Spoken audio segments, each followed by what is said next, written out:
with all the latest big talking points, news and discussion from the football world.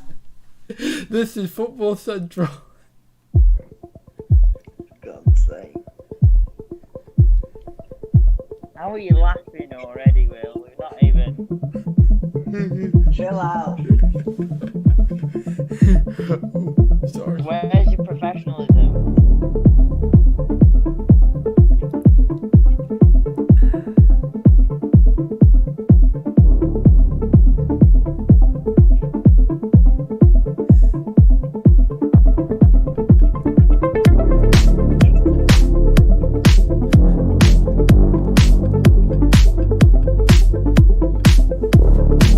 Okay, and go. Hello everybody and welcome to Football Central on this weekly roundup of the Premier League matches. But it is with a bit of a difference today. We've got 2 weeks of helpings for you, starting from the 25th, I think it is, of April, and as well as last week's games as well. The shows are running out now to the end of the season, and the season is well and truly hotting up, and that's just at Tottenham Hotspur. Joining me tonight, I am Samuel Taylor. Joining me is JLIWheels. Hello, sir. Hello, good evening. How we doing?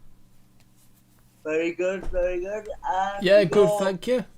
And I've not asked you yet. And you're very wayward. You're very wayward host who was laughing in the before when the music was on in the intro, as you probably could hear. So we're very sorry about that. It's very unprofessional. But somehow he is the host of this channel, Mr. TubeMix himself. AKA Thank you. Good evening, everybody. Yeah, good to be back. Well, we'd say the same if you hadn't spoiled the intro. Anyway, so I was here 2 weeks ago with Will. We were all busy last Friday, so you've got a double helping tonight. I strapped myself in. Now, I'm glad we can actually talk about some football this week rather than the European Super League, which me and Will were on about 2 weeks ago, so I'll try and mention it as little as possible. That was a great show. That was a really good one.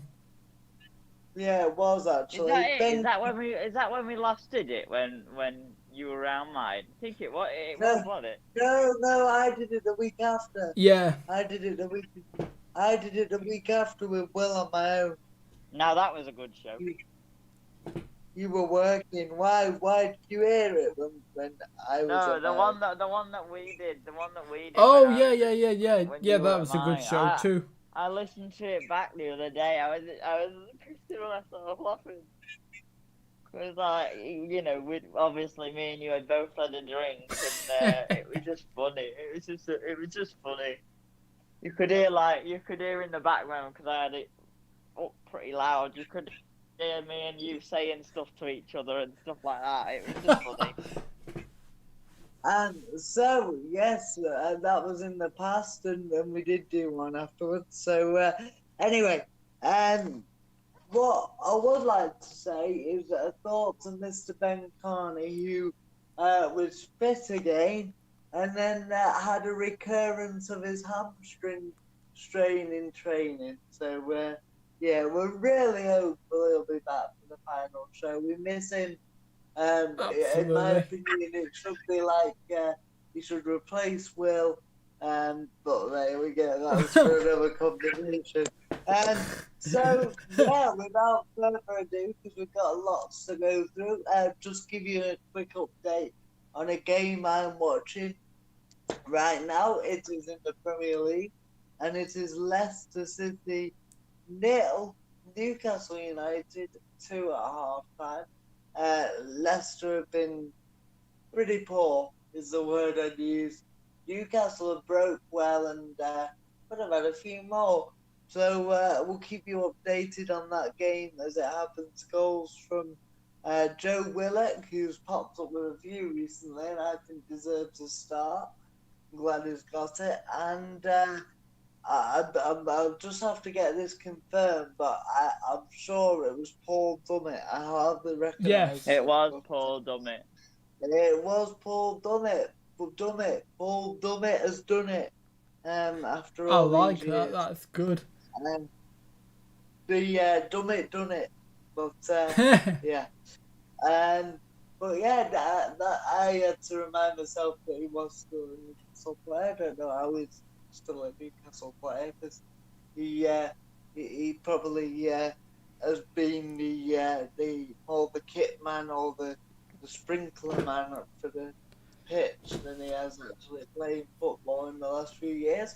But yeah, I mean, a shame if it stayed this way because I'm sure Fulham thought that Leicester will probably win it, but we'll see. We'll see. A second half still to go, and come on, you Foxes. Let's a good result for Chelsea and for West Ham as well. If it Too right. stays like Excuse me. this, so we'll keep you updated. Yeah, but anyway, without further ado, I will hold it off. So I'll pass you over to your host if he is ready. Are you there? Yes. Yeah, okay. Just we're not going to be laughing all the way through, are we, sir? Well, I don't think so. No, but of course you can't Good. predict the future. That, So that fills me with confidence. I don't think so, but you never know. who knows? Right. So without further ado, I'm going to pass you over to your hopeless host, Mr. Stupid. I like that.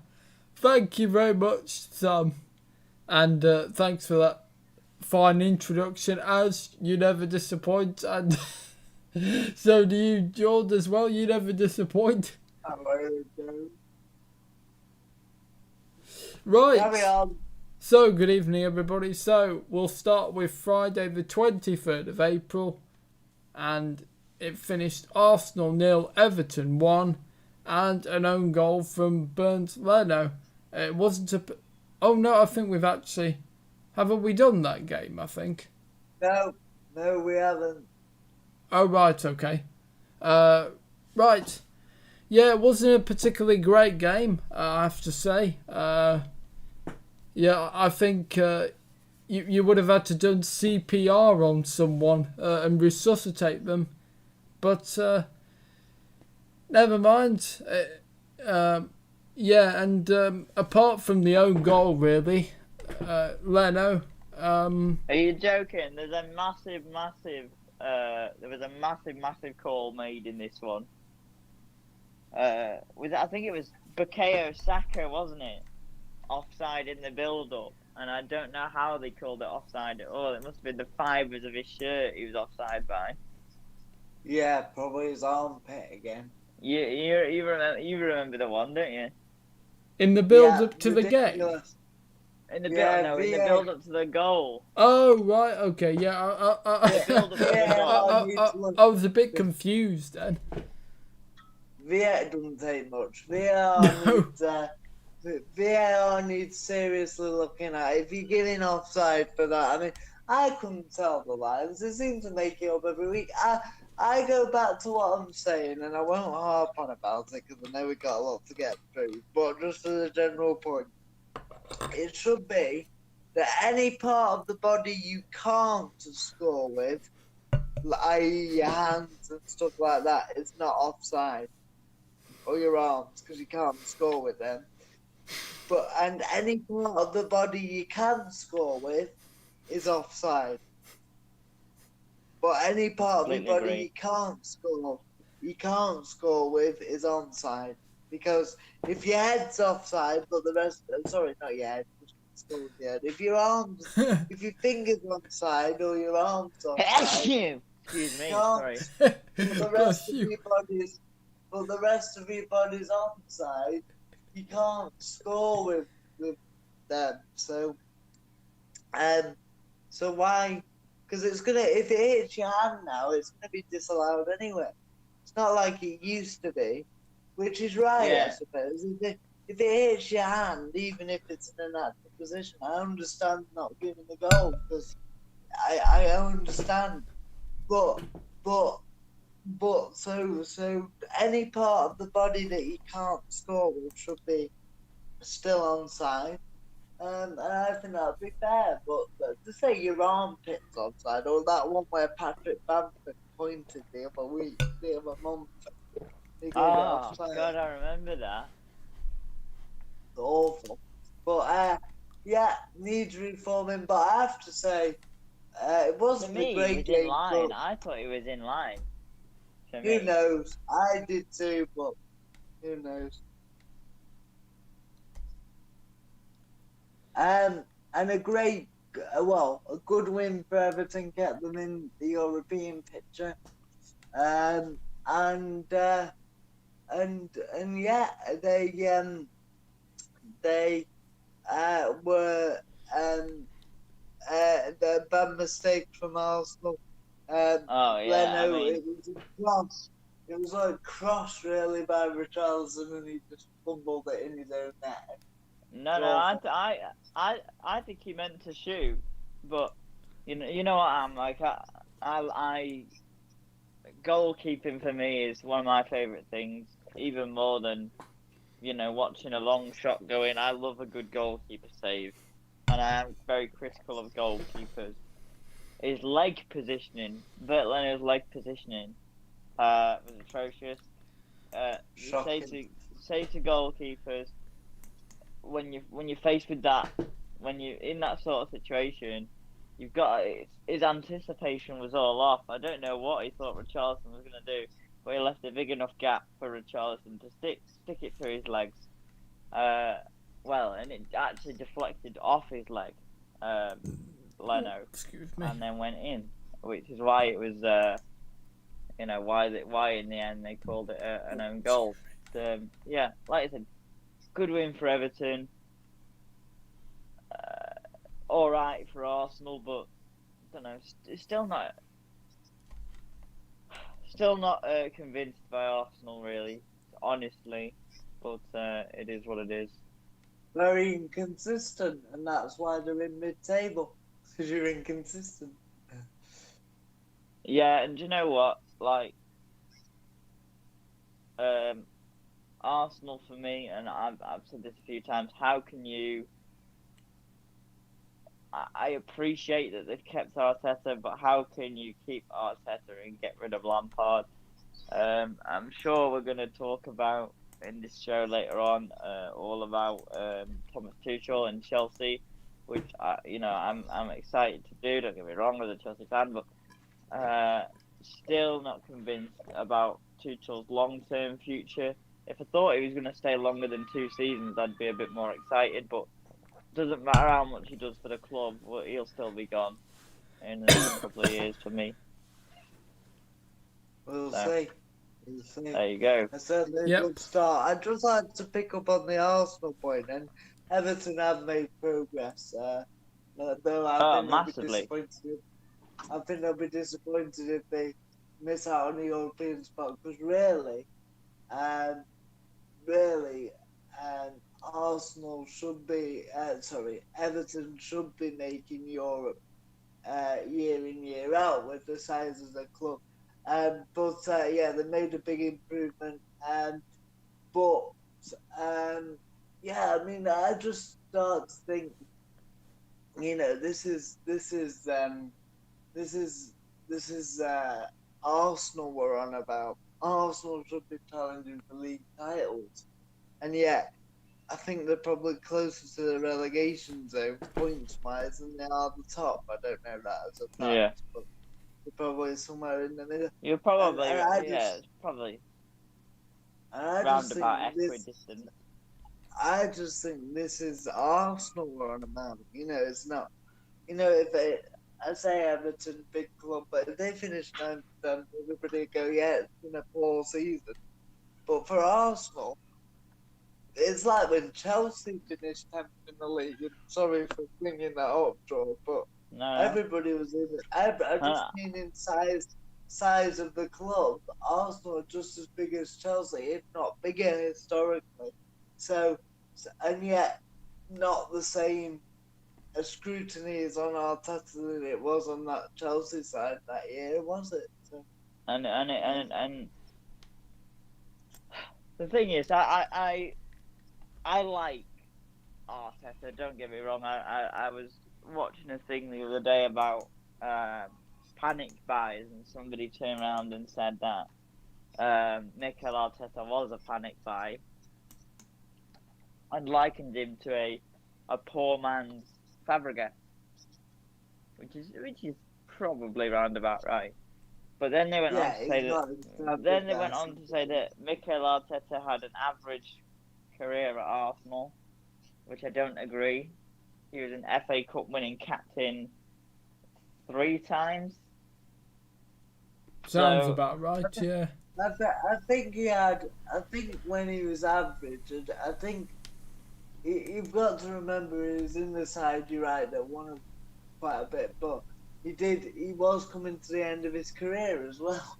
He wasn't a spring chicken when he was at Arsenal, was he? Yeah, and he was in a much better Arsenal side than the side he's got to manage. And the squad, so there was competition for places as well. Yeah. So yeah, I think massively disappointing for Arsenal, but I know it's something that we're going to talk about later on to do with Arsenal's future. I do think that Arteta's going to be a fixture for quite a few years, actually. That's my opinion.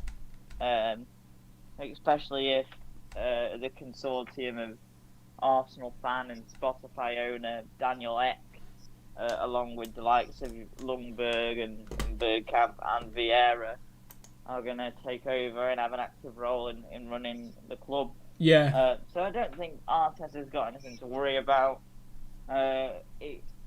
Still little bits of dead wood from the Emery years. There's not as much as Will was saying about earlier on before he came on air. There's a lot of dead wood left. Not really. He shipped out Kolasinac and Mustafi straight away. Oh, that is true, yeah. Mustafi is gone as well, yeah. Guendouzi, I think, will come. Who would you say the dead wood is? Well, Guendouzi, Torreira, just trying to think. Yeah, I mean, Nketiah is not playing much, so I guess he would. Nketiah, yeah, but okay, right. Let me stop you there. Torreira's definitely going to go because Atletico Madrid didn't work out. No. Guendouzi saved his career because he's done brilliantly at Hertha Berlin. But I don't think he'll come back because he had a thing with Neil Maupay, didn't he? Oh, he should have been sent off for that. He should have. I think he may or may not come back. I'm undecided, but I think if Mikel Arteta has any sense, don't bring him back. Yeah, he'll focus in on Guendouzi, stamp out the disciplinary problems, and make him, get him to become a major part in the side. Because Guendouzi, for those of you who remember, is a phenomenally talented player. He started really well, him and Torreira. I always liked him. Arsenal could do with it. They've got the steel in Thomas Partey, and they need, the sort of the flair, because I think Ceballos is probably going to go back and play. Yeah, he's not done so well. Then he had a good first season, Ceballos, but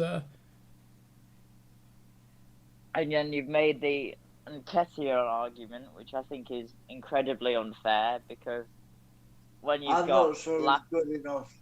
When you've got Lacazette and Aubameyang, don't get me wrong, whether or not he's good enough, it's difficult because he's behind Lacazette and Aubameyang.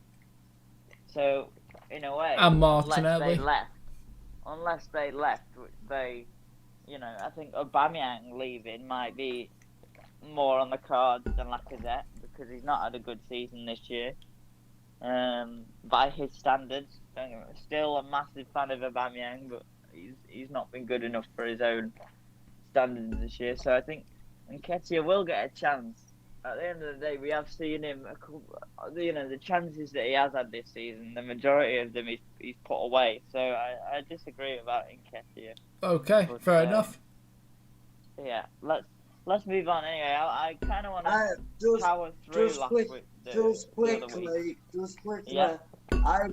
I've a side for your European places. That's all. Arsenal don't deserve it by a long chalk, so they won't get there. I think they're going to be very lucky if they do. Well, this is going to be my question. So, obviously, we've got United in the final against Villarreal in the Europa League. Yeah. And we've got Chelsea and Man City playing each other in the Champions League final. Yeah. If an English team that's already qualified for the Champions League or Europa League wins that, does another English team get the place? It's not like the FA. Right. Yes. Okay. Do they? Oh, right. So if Man City win the Champions League, then it will go to whoever's in 5th place. Which would be Tottenham at the current standing. And same with Chelsea. No, it'd be West Ham at the minute, Will. No, I mean... I'm pretty sure it is West Ham. No, I mean... West Ham. Oh, yes, yeah, but you said who's ever in 6th, and it's Tottenham. West Ham are 5th. No, I said 5th. And then, if Man United won... Because didn't that happen to... oh, God, who did it happen to? It happened to somebody where... a few years ago when Tottenham finished 4th and Chelsea won the Champions League, that one. Yeah. Newcastle... And Chelsea had qualified... Chelsea qualified outside Champions League places but got in it because they'd won it. Yeah. Yeah. That year Tottenham missed out because I think they've changed the rules now. Yes. I'm thinking of, when, like, I'm guessing this is how the Champions League works, but like if it's a League Cup final and it's Man City versus Liverpool or whoever, the next available person for European competition, or is it the semi-finalist, or whoever it is, gets the European spot. Well, I don't know them because then you'd have two teams to pick from. How can you say one semi-finalist over the other semi-finalist? Yeah, because I think I'm trying to think who it was. Burnley have done it, haven't they? Burnley have done it because of was that to do with the cup? No, they finished 7th. They finished 7th, which is out of the Europa League places, so it was to do with either... No, 6th and 7th is the Europa League, I think. Not. You can... In 7th hang on, now you no, have it's not. Yeah, it is. You have to go through qualifiers if you finish 7th. How long has that been the rule? How long has that been a rule for? About 2 years. It used to be just 5th got the UEFA Cup spot, but now it's 6th, 5th and 6th get in the group stages, and 7th have to qualify through the qualifiers, and then. Yeah, Wolves, that's how Wolves did it. Yeah. Wolves finished 7th, but got through all the qualifying rounds. Yeah. Okay then, right. So let's play devil's advocate, right? In fact, no. We'll tell you what. We'll do that later on. We need to move on because we've got a proper bumper show. Yeah, you're right. I'll cover everything from the week before last, and everything from last week. Then predict this week. Plus, I really wanted to talk about the what our opinions were to do with the Premier League Hall of Fame. So we could be here for quite a while if we don't. Yeah, and there's also the Championship we could talk about as well. Well, yeah, there is that as well. We'll see. Okay, right. Are we ready to move on then? Yeah. Yeah. Okay, so we move on to Saturday the 25th of April. And the first game on the Saturday, Liverpool 1, Newcastle United 1. It was Mo Salah in the 3rd minute. Who else? Screamer. Do you remember this goal?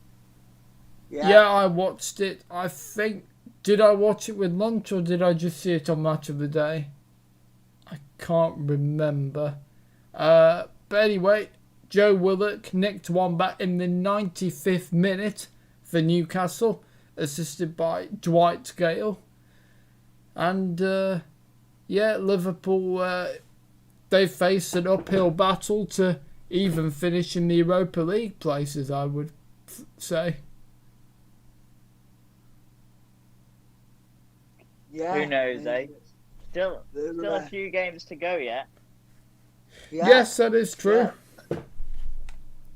And, but yeah, same old story for Liverpool, having lots of the ball, were 1-0 up, lots of chances, didn't take them, and Newcastle equalised. I don't know what Joel thinks.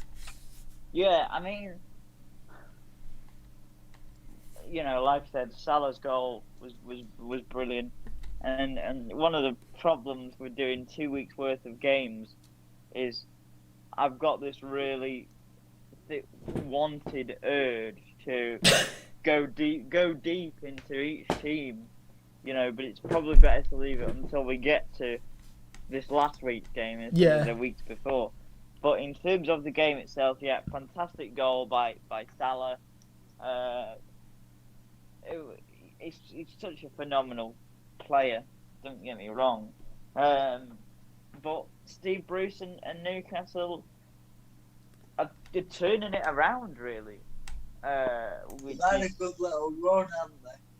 And one of the main players behind that has been Joe Willock, and this is what we would have wanted to have seen from Newcastle at the start of the season. When you look at the money that they spent and the players they brought in, and a manager that, he's not everybody's cup of tea, but he has been a mainstay in the Premier League and Championship for a good 20 years now, Steve Bruce. And you don't get that far without having some sort of quality. And I know, Will, you're not a Toon faithful, but no. For me, especially with tonight's game that's on, I definitely find myself a Newcastle fan, purely for the Champions League situation for Chelsea. Even if we win the Champions League, I thought you'd be supporting Leicester tonight. No, ultimately not. No. Okay, fair enough. I think Newcastle as well, as much as you don't like Mike Ashley, is such a big club. Huge. And especially when you've got the other massive club up there, Sunderland, are out the top flight, well down in the 3rd tier. You don't want Newcastle to go down as well. They're in League One, aren't they, Sunderland? Yeah, they're in the playoffs this year. So here's hoping they go up. Or I think they are in the playoffs. Yeah, it's Portsmouth I'm thinking of. So I was just going to say I think they might be just out of it, but I think that's Portsmouth. Who knows? But yeah, that'd be good for me. If you're asking me, we know who's been promoted from League One with Hull and Peterborough. Hull again should be up towards the upper Championship Premier League, and then you've got Pompey and Sunderland in the playoff spots. But yes, we're digressing. Yeah, Newcastle. But good on Hull City for keeping Grant McCann as their boss though, and keeping faith with him.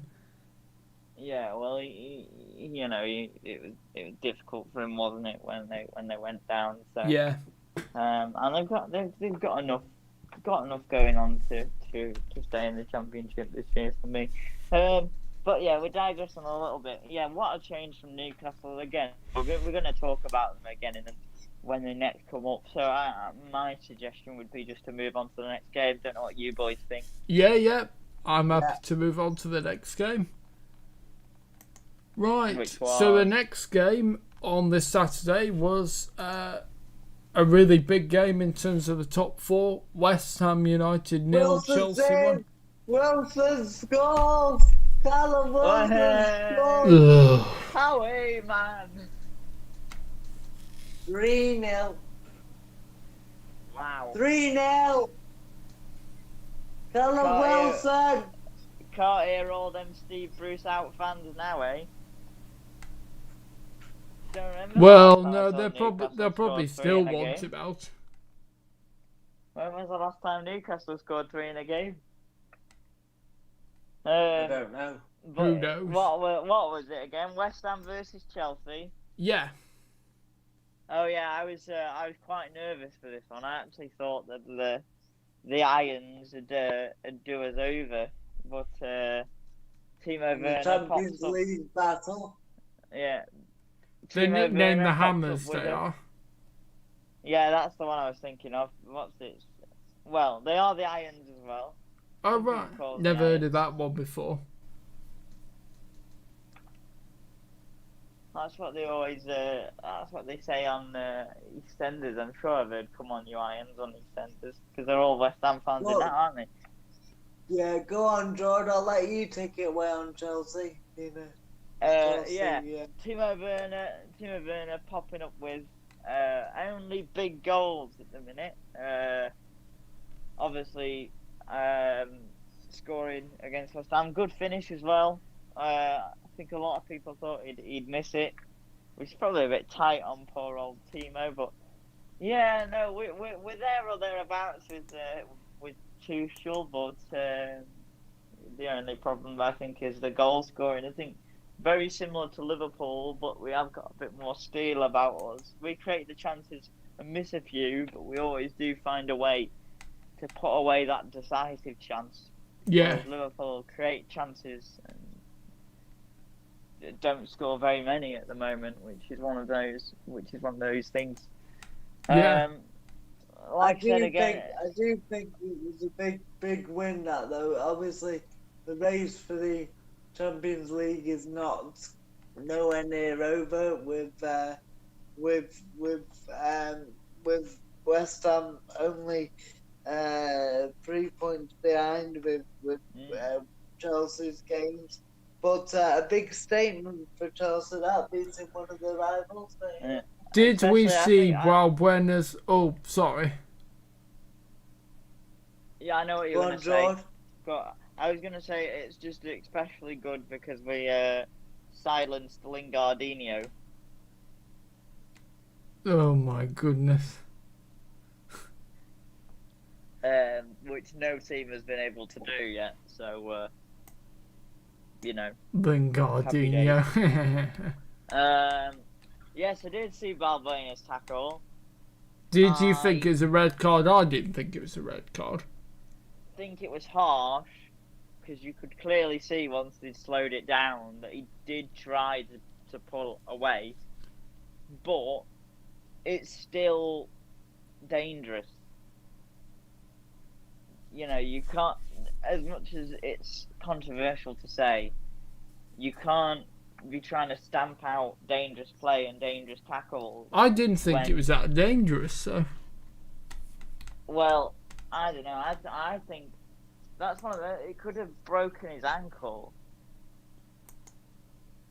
I didn't see it. So. That could have. It was a pretty bad tackle, to be fair, Sam. He basically scraped all down. He slid in and scraped all down the back of Chilwell's ankle. Ooh. But he did, once he slowed it down, he did try to pull away. It was one of them where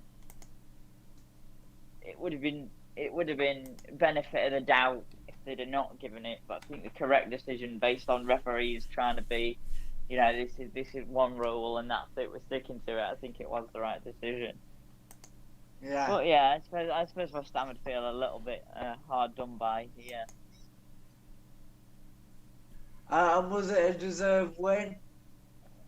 It's Chelsea, mate. It's always a deserved win. No, you know what? We played all right. So as long as we play well, doesn't matter how the other team plays for me. Really, as long as we play well, I'm happy to kind of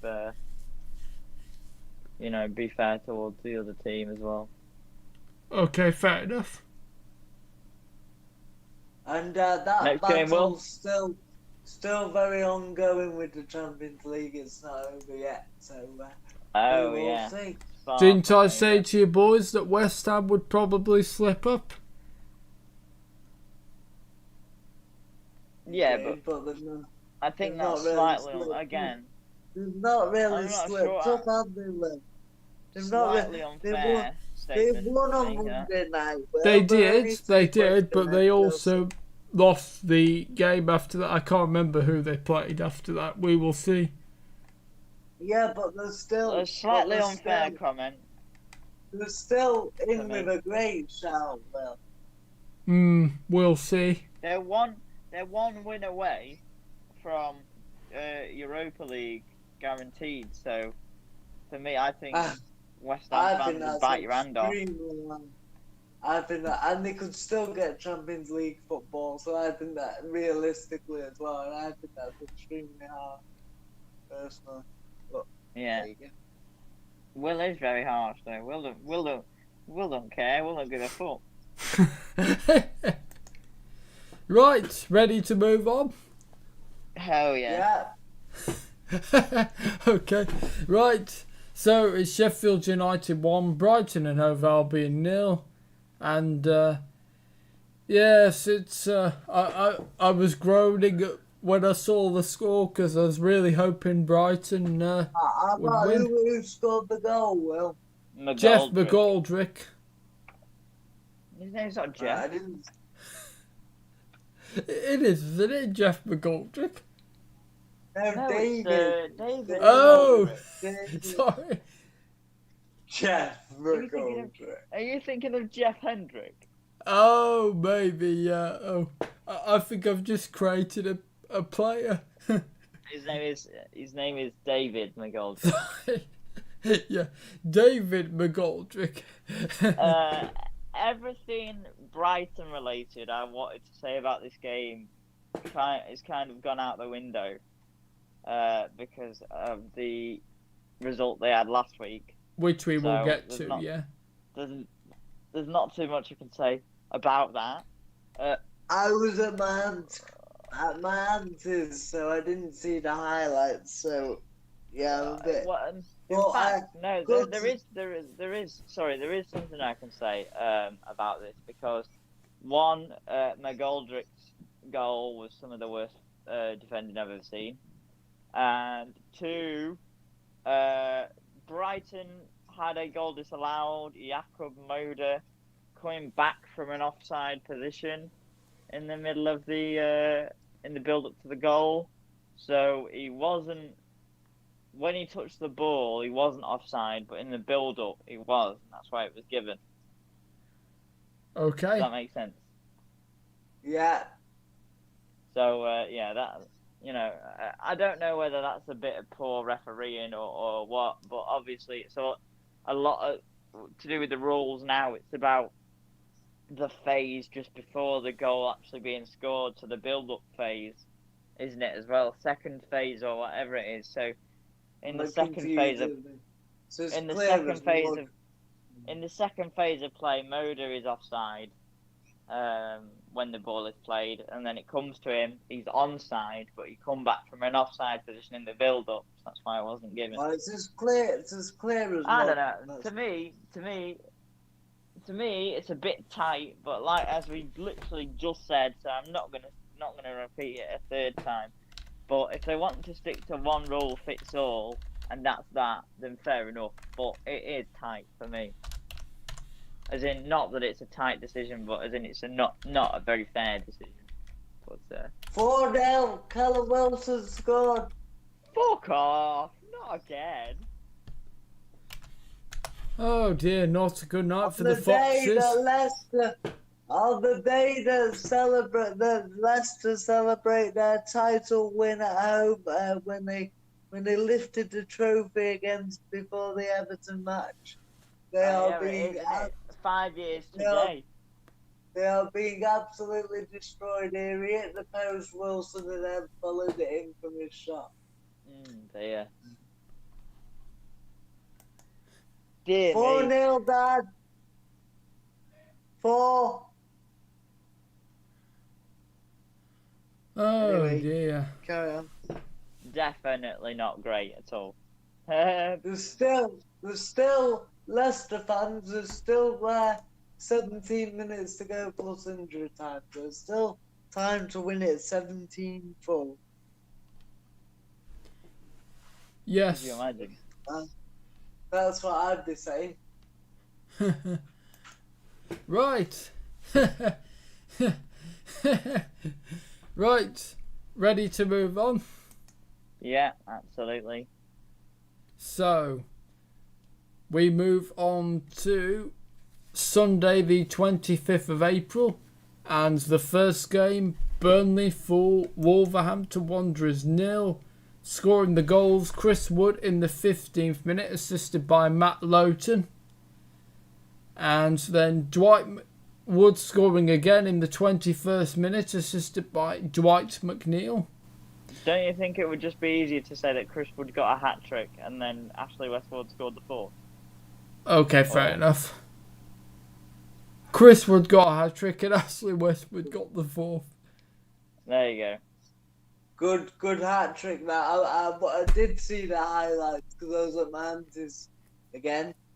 But I did see the highlights the next day, and I thought Burnley played very well. Yeah. Yes, it's a really good result for Burnley. Yeah, I saw it on Match of the Day too. Wolves were underwhelming, really. To be honest. Club captain, straight out of Crewe, Ashley Westwood. So we've got nothing but good things to say about him. Yeah, and he's created. I saw something. He's created the most. What I think he's up there for the most chances in the league, isn't he? Oh, you know. Class is permanent when you're from round here, Samuel. Yeah, he's a good player. Great player. I like Westwood. Great pro. He is. I think he could do a job further up the league, I do. And I'm not just saying that because he is who he is. I think he could go to believe that. He could go to I thought like an Everton. Like somebody like Everton. Yeah. Mind you, they've already got a set piece specialist, haven't they? They've already got Sigurdsson. They don't really need it. They don't really need a set piece specialist, do they? No. And also, Westwood's in his early 30s, so I don't know, it's kind of a bit difficult because. Now talking about. Sorry, sailed a bit now. No, I agree on reflection. Yeah. Go on. And Nuno has said Raul Jimenez is going to see a specialist on the 18th of May, and to see whether he'll be able to return potentially. So let's hope that goes well. Here's a question for you. I wonder if Nuno, at the end of the season, could be lined up for the Tottenham job. I do. I think that would be a very good appointment because I think he could say that his time at Wolves, has he taken him as far as he could possibly. So I think Tottenham would be a good progression. I agree. I think, he's experienced in the league. He plays a good style of football. I think he would be a very good fit for Tottenham. I agree. George? Yeah. I don't know. For me, Wolves have been massively disappointing this year. Yes, but they have lost Raul Jimenez and they sold Matt Doherty and Jota, didn't they, as well? So right. Okay, so let me stop you there, Will. Because I understand Jimenez, but every time we talk about Wolves, you talk about Doherty and Jota. Jota's been world class for Liverpool, no denying.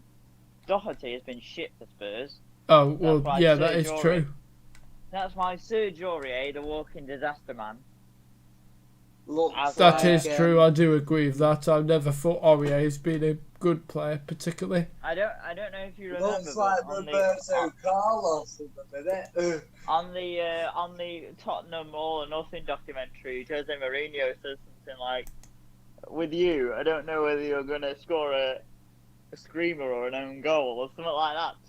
To Oh, yeah, to I Serge saw that. Aurier. Yeah, that was brilliant. That's about right. That kind of sums him up.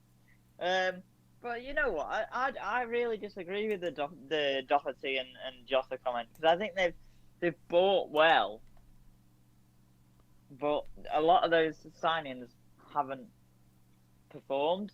Like No. the signings they made on paper were great. Semedo was first choice right back at Barcelona for the last couple of years. O'Brien scored. But he's not scored in a while, has he? Good player though. I like Mark O'Brien. Screamer from the edge of the box.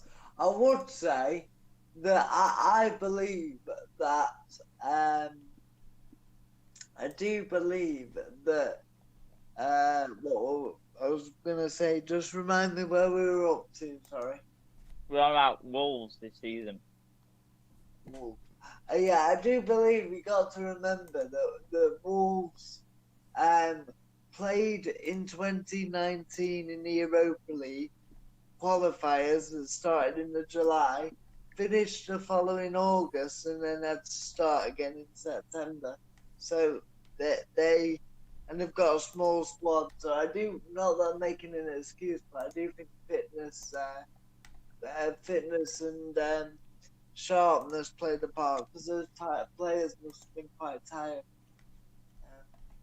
Yeah, but I think I don't know, honestly. I don't know. I think Nuno is probably one of the only available people that would probably take the job. They're on about Rafa Benitez, maybe, aren't they? He wouldn't go. I don't think he'd go. He's already turned him down, hasn't he? That's what I saw. I saw they had a short list of 6 people. Who's on it? And 3 of those people have already committed themselves to the clubs they were at. Oh yeah, Eric Van Tag. Eric Ten Hag. Oh. Has already. He's committed to Ajax, isn't he? He's signed a new 3-year deal with Ajax. Julian Why? Nagelsmann. You should go. Well, boy, it'd be great. Julian Nagelsmann is going to Bayern Munich in the summer. Yeah. Yeah. Because Niko Kovac. No, not Nico. Hansi Flick. Yeah, has turned around and said he's done. And Rafa, the other one I read was Rafa Benitez is staying in China. I thought he was leaving China though. I'm sure I saw something that said that, or whatever it is, Rafa has definitely turned down Spurs. Oh right, okay. Because I was pretty sure earlier this season because of family issues that he was going to be leaving China. Yeah, I did see that, but maybe he's had a change of heart. And maybe, just maybe, Ryan Mason, if he wins his 4 games. I know it's unorthodox, but that would be my shout for who takes the Tottenham job. Yeah, why not? I mean, again, we're going to talk about. I'd see how he did. I'd see how he did in these 4 games. I think young managers are the way forward. Yes. For me. I mean, we say a young manager, flipping heck, he's 2 years younger than Gareth Bale. Yeah, because he said that to him, didn't he? He said that to Bale.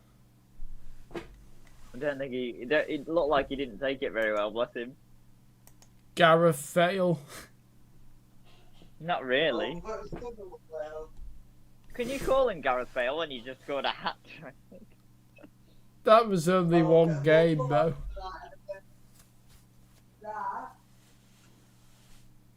Yeah, we will come on to that one. Yeah, I don't know. I said earlier on in the season that Nuno was under pressure. I guess it depends what Wolves owners think. Yeah. At the end of the day, the first half of this season at least was still under the cloud of COVID. Yes. So you do have to make some allowances, for sure. Yes, you're right, yeah. Whereas the second half, which is sort of like January onwards, has been a lot easier Yes. for teams. Yeah, you're right. Well, about how, like, in defence of Nuno, the first half of this season was still very much under the cloud of COVID and, you know, rules and what have you. And then since, like, February onwards, January-ish, it's been a lot easier. Credit to Burnley, though. Burnley are a good side and do it year in, year out. Sean Dice is fantastic. Yeah, I'm glad they're not going anywhere. No, they're playing to Monday. Yeah. No, I'm definitely glad they're not going anywhere. Okay, Yeah, right, next we're ready game, to Will. move on. It's yeah, I do. Well, you say that if Fulham win the game in the game against them and win the last few, Burnley were on the same points as Newcastle at the start of play, so Fulham have got to try and catch Burnley. I think it's a pretty big ask for Fulham myself. Now, Yeah. Yeah, Yeah, well- I really love them to stay up, but it's very, very hard to see how they can now. Well, they're 9 points off Burnley. If they win the game against them at 6, and then there's still 3 games left. Fair enough. yeah, they've got to win every game and hope Burnley drop point and hope Burnley don't win or draw Yes. any of the last Yeah. 3. Possible.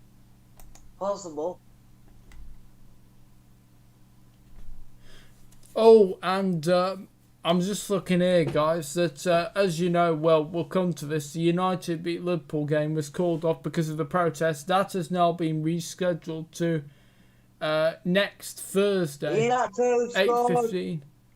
Inacho scored 4-2. Unstoppable, Kelechi. Scored a screamer there. Did you see his goal against Palace? Just jumping ahead a bit. Did you see his? Loved it, yeah. But yeah, I'm sure we'll talk about the Liverpool United postponement. I have got some things to say, for sure. Okay, fair enough. But obviously, the opinion of you and Sam is more important as fans. Okay. Right, we're ready to move on. Fans. This covers all of us. Yeah, but your fans Yeah, of ready the to move club on. is different. Go on. So, Sunday the 25th of April, and Leeds United 0, Manchester United 0. And, yeah, it wasn't particularly great, really. All I'm going to say is games like that are the reason that United will not win the title for at least another 3 or 4 years. Yes. But I do think Yeah, you just can a couple afford- more signings, and I afford- think they will be there. You can afford to have a couple of you can afford to have a couple of games like that, but we seem to have lots. So Yeah, and it's not just that as well. Like teams that play badly, even though they win, eventually they get caught out in the end, which obviously they have done more than once. Yes. we and a great season for Leeds.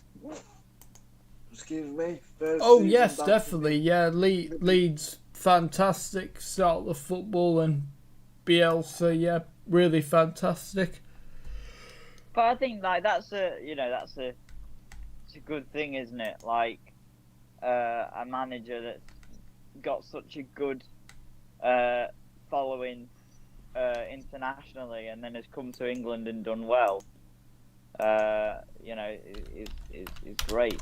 But like not at big clubs. Bielsa has never really been at a big club, but he's always done apart from very well. when he managed Argentina, which is big national Well, yeah, team. that's national football's a bit different, isn't it? The only example I can really think of is like Graham Potter, got a big thing in Sweden, come over here and has done okay, I guess. Brighton are probably going to stay up, so he's done well. And Roy Hodgson in the 90s was a really well loved and had won titles all across different places in Europe, but had never managed in England. Roy Hodgson. Until he came to Blackburn, and the rest is history. Right. Yeah. But Leeds, a very good season. Yeah. One thing I did want to mention about this game just before is I am such a big fan of their goalkeeper, Melier. It is he's raw, not even but funny. he's gonna be I think he's brilliant. I was watching a interview with Luke Ayling and Patrick Bamford, and they basically said that they believe he could go right the way to the top. I'm on that bandwagon completely. I think he is going to be a phenomenal goalkeeper. I think all the time. Perez, sorry to cut you short, but Perez is in. You're right, Dad. Oh my God, that sounded. That didn't sound very good You're at all. right. Have you dropped something?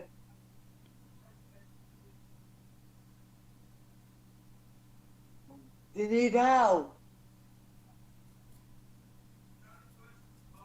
Right.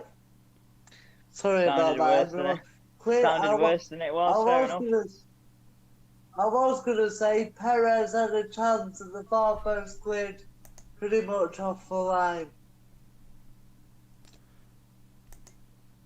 Right. Not Leicester's day. Not Leicester's day, but yeah, no, going back to what I was saying. Mind you, there's really still like time. I mean, Melier. Leicester 2, Newcastle 4, if they score, there's still, depending on added time, there's still time. They're in injury time now. Oh, they're in injury time now. Yeah, they're probably game over, innit? For me.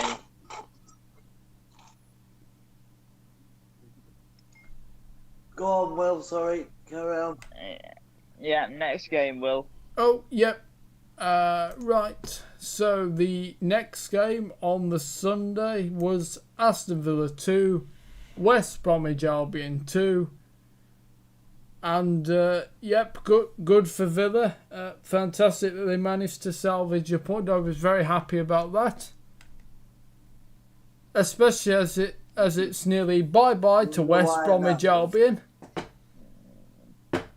Down to the Championship they're going, I think. I tell you what, the West Brom have given it a good fight, to be fair. They have, and Will, if you took Sam Allardyce's points teller since he's come in and went off that, West Ham would be in mid-table. West Brom would be in mid-table. I don't think, unless Allardyce leaves West Brom, which I don't think he should, or well, whether they let him stay or whatever. But unless Allardyce leaves West Brom, I think he is probably going to stay there for the foreseeable now. Oh, I'm really hoping they sack him. For me, No. he's too good of a manager to be in the Championship, but it is what it is. Well, Yeah. apparently the West Brom owners think he's the best manager they've had for years. I wouldn't be far off. Now, is that have you actually seen something about that, or is that you pulling my leg? No, I've seen something about it, that they're really impressed with him and they love him. Oh dear. Better than some of the crap they've had, eh? Some of the crap managers West Brom have had.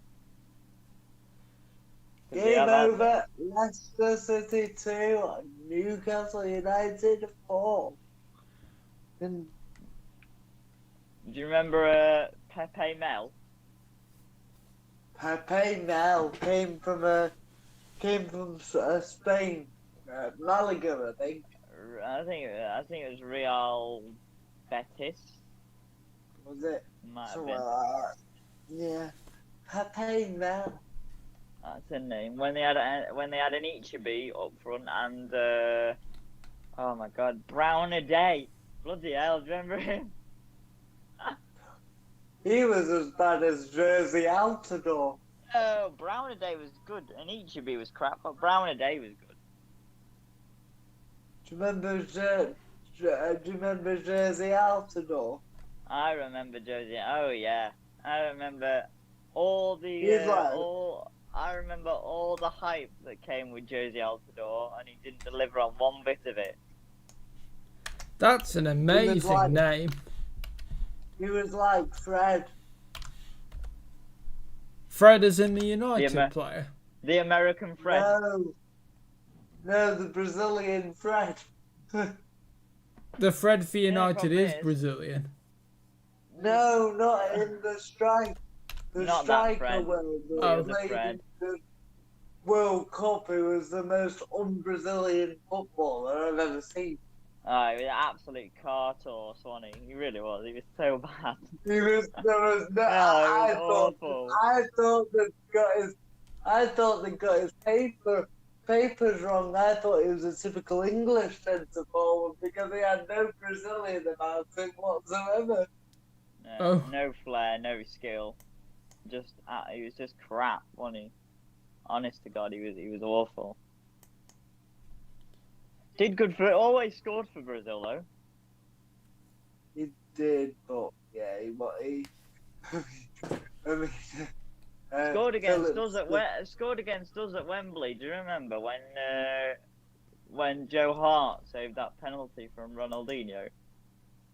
That's not difficult though, scoring against us at that time, was it? Bad to say, Anybody difficult to could save have it. done that. difficult to save a penalty from Ronaldinho though. Yeah, but anybody could have beaten England. That's one of for the all that penalty save from Joe Hart is one of the best double saves I've ever seen. How we did it, I'll never know. But world class. That's why I don't like it when people slag Joe Hart off, because I think a lot of people have forgotten how good he actually was. Fair enough. I have Right, to you say know. I was impressed with him as a pundit on Sky. He looked very comfortable. He was good, wasn't he, when they were saying about him being called Felipe, like he was in Spanish, and then they were saying no. He was going, no, he's Philip from Stockport. Like, I like that. Yeah. He sounded like he'd been doing it punditry for years. So yeah, I That's hope. kind of the I've point. That's seen what. this- Sorry, carry on. No, I was just gonna say that's what it's supposed to be like when you go into punditry. Absolutely, yeah. Supposed to take I've to it seen well. I've seen his baby. What? Sorry. I was in. This sounded I a was bit at- concerning.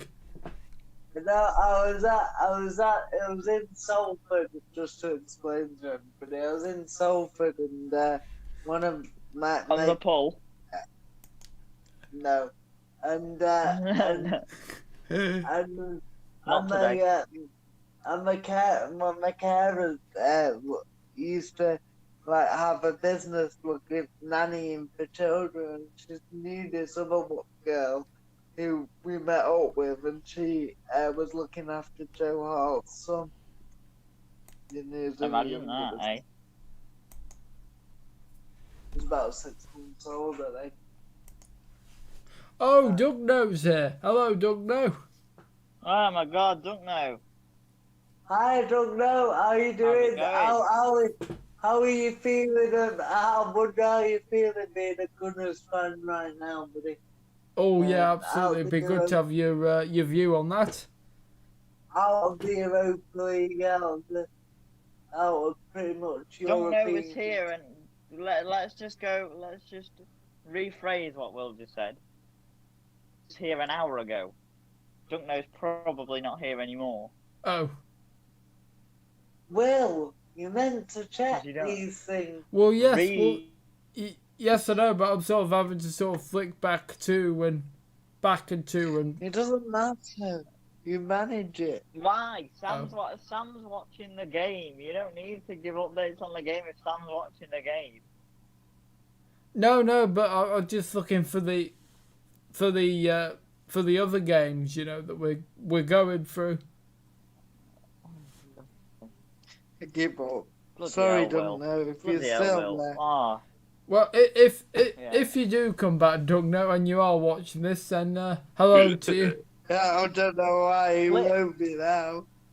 please leave. Don't know, just to spite Will, please.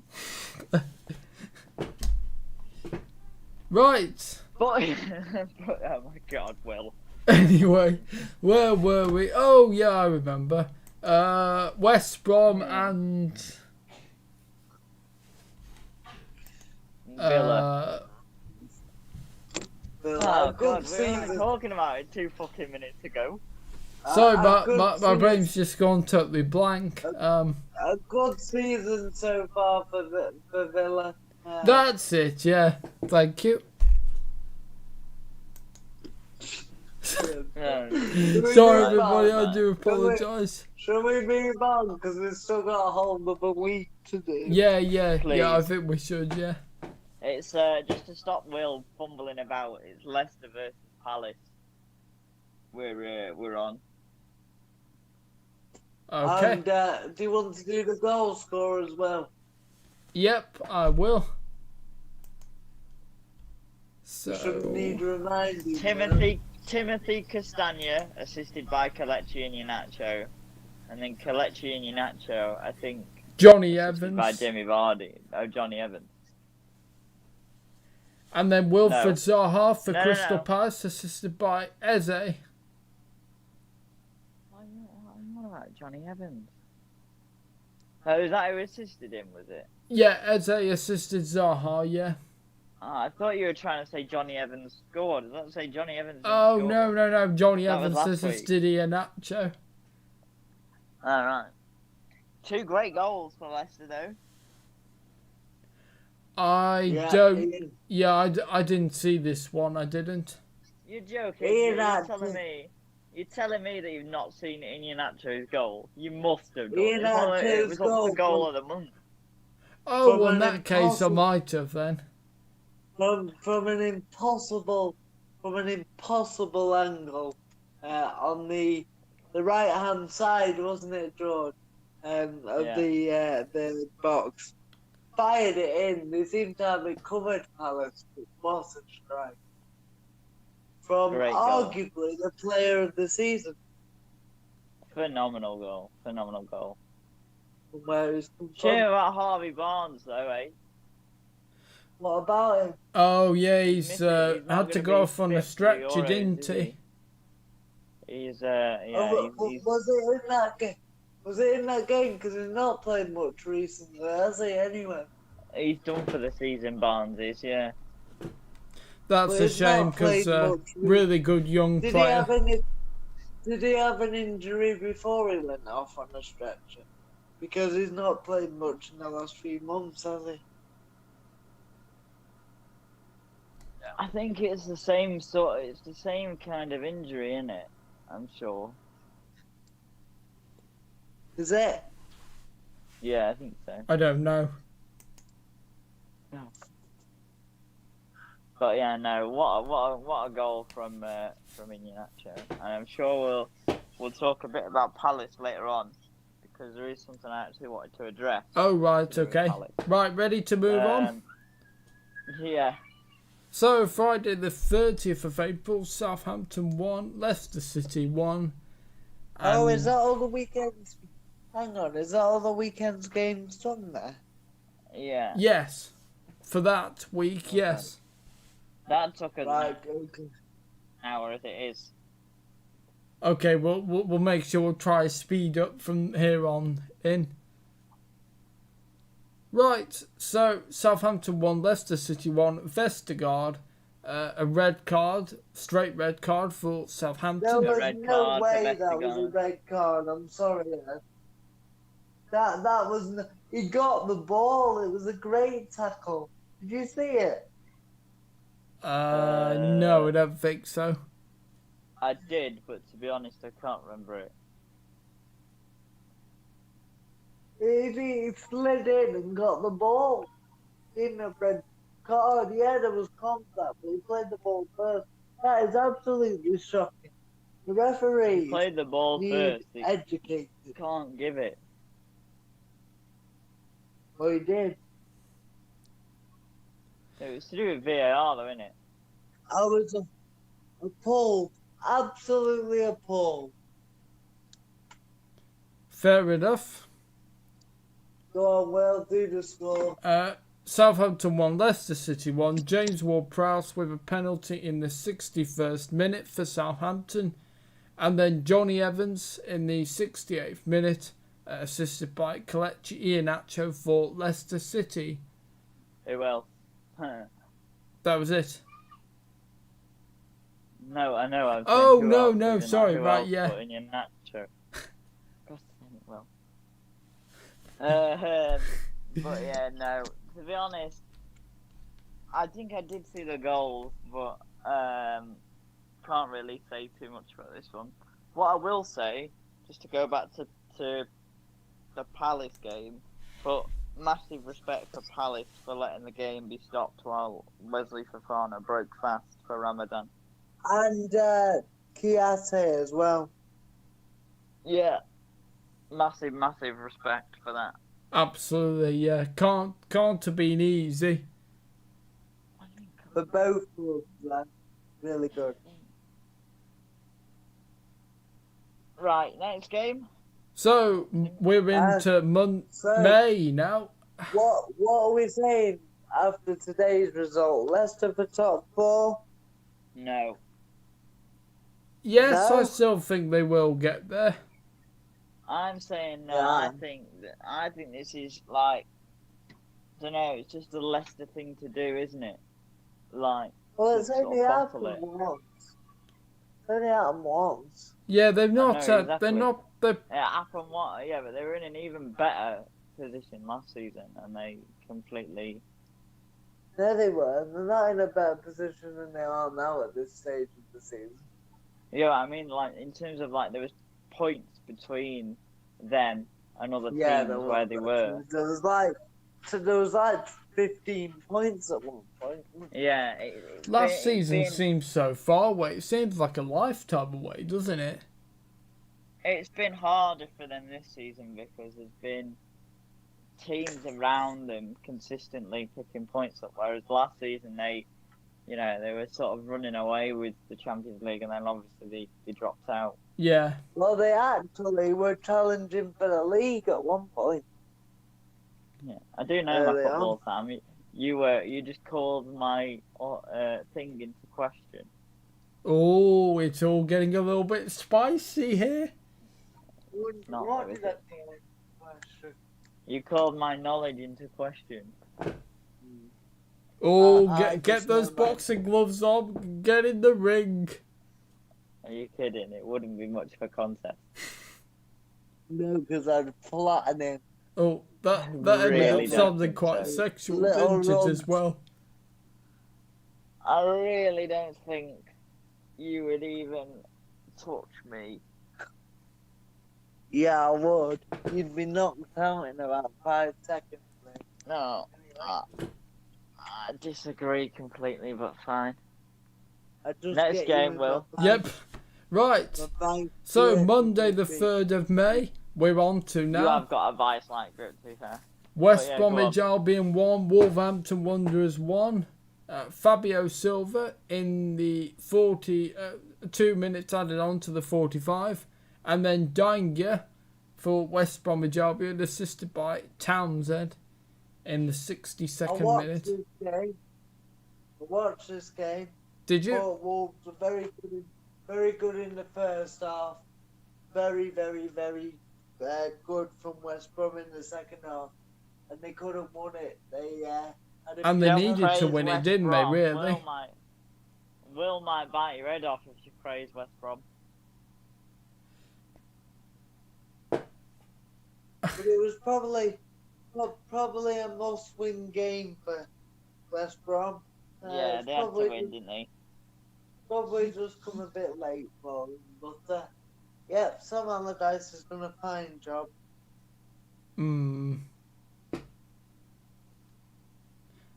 Okay, ready to move on? He's done as good as he can with what he had, to be fair.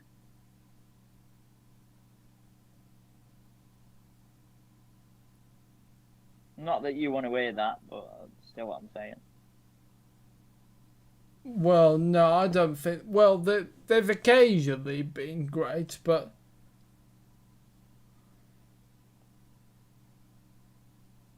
Yeah, but, like, you don't like Big Sam, so therefore you don't like West Brom. That is true, but I look at the players they've had, and there's only really been, Pereira.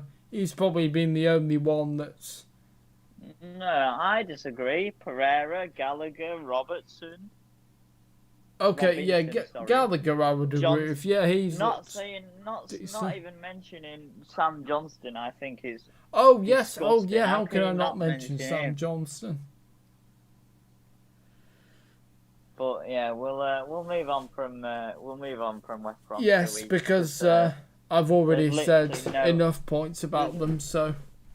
Right, ready to move on? No, you haven't. You've hardly said anything. You're like, oh yeah, I've said one good thing about them. That's it now. That's it. Disgraceful. Right, are we ready to are we ready to move on? You should never let your personal feelings get in the way of football. And you're absolutely criminal for it. You're always doing it. I know, yeah. It makes you wonder, am I the right person to even do a football show? Clearly not. That's why you're bloody stopping. Yeah.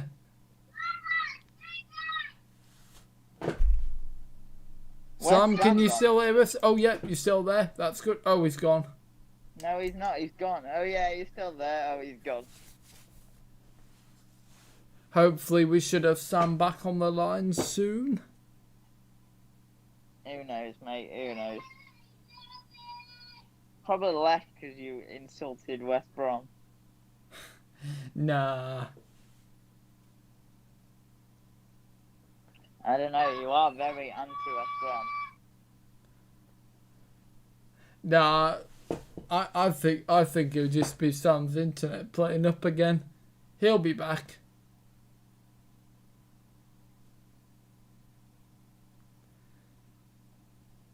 Have you checked to see whether Dunkno replied? Oh yeah, that's a good point actually, yeah. No, we didn't. No.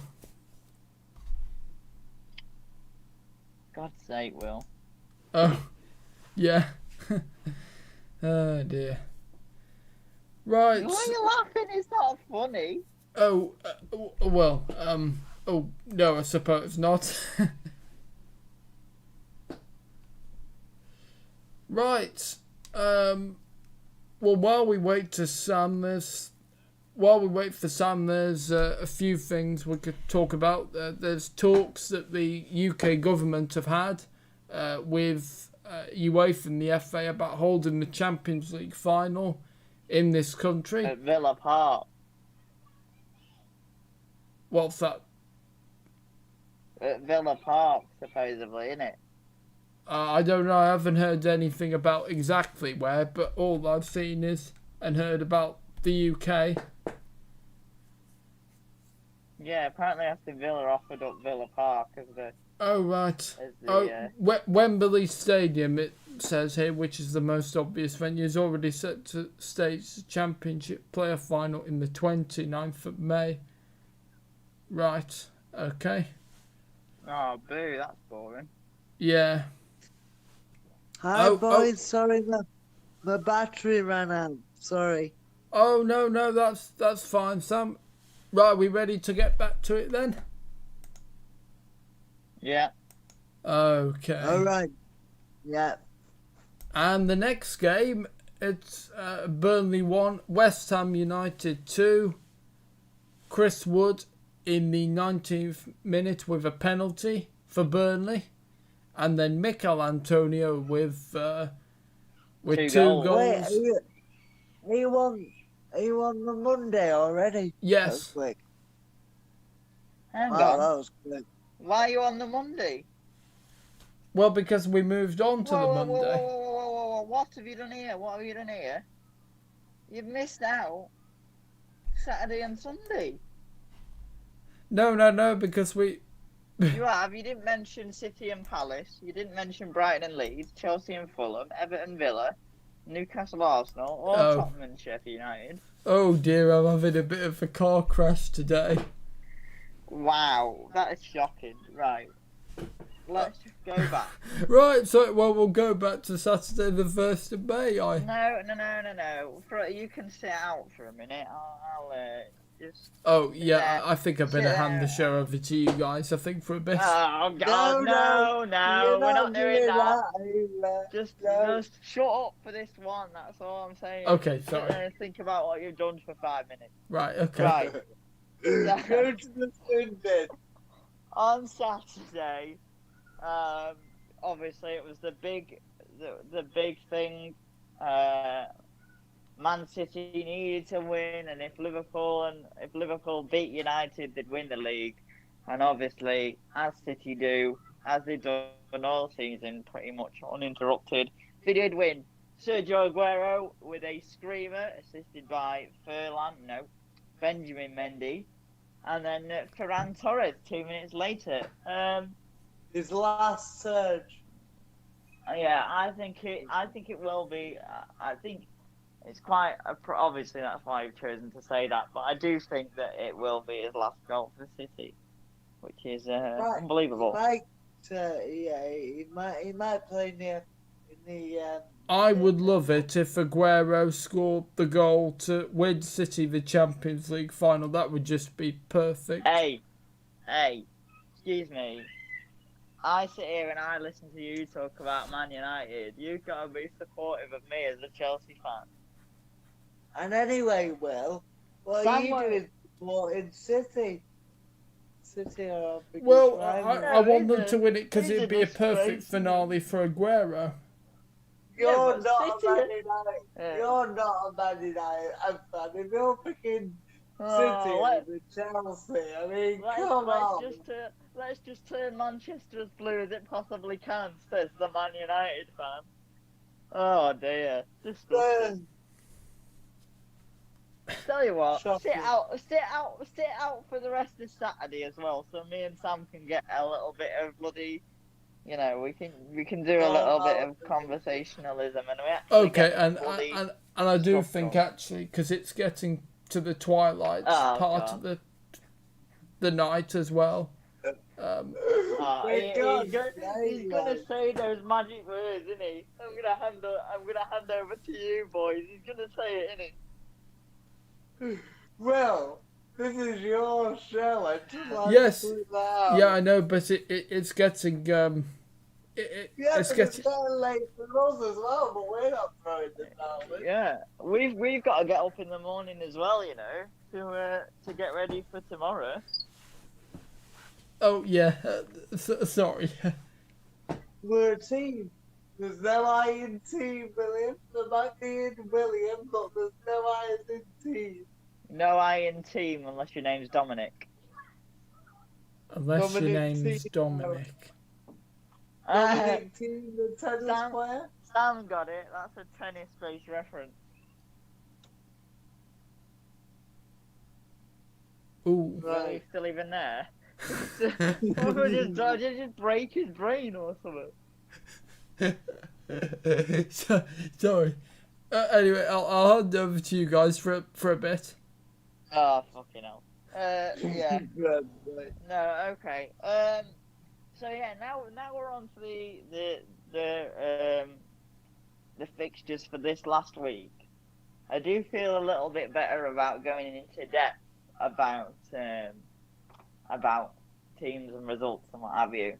The first thing I actually did want to mention though, have you seen, Sam, the thing that Hodgson, the Palace board are going to say goodbye to Hodgson in the summer, and Frank Lampard is the favourite to take over? Have you seen that?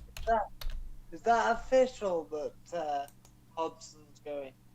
I don't know whether it's official, but that's the rumour. I'm only talking about rumours. Personally, I don't think Hodgson's done that bad of a job at Palace. I think he needs to get rid of.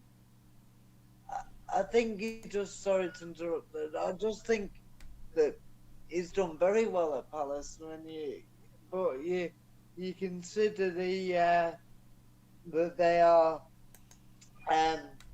got 12 players out of contract in the summer. Does he really want to rebuild job at his age? Probably not. It's not just that as well. There's not that much progression from Palace this season with the players they've got, especially going forward at the back as well, with the likes of Scott Dan and Gary Cahill, and even in midfield with like Milivojevic. I would say though, George, I agree, but I would say be careful what you wish for. You know. Well, yes Palace, and no, but yes and no, Palace because could very easily slip. Yeah, I agree, but they're only going to slip if they don't progress. I'm in the same boat as you. I'm just playing devil's advocate. I think Roy Hodgson has done an incredible job. I think he's brought some great players in. He's kept Zaha. You know, he brought Benteke in when Benteke was still like a pretty highly prized asset, and Benteke hasn't even done that bad this season, to be fair, considering that he went like didn't he go 3 years without scoring, and now he's got 6 or 7 this season, so that's not bad going. I don't think he did bring Benteke to the club. I think that was wasn't that Alan Pardew? No, I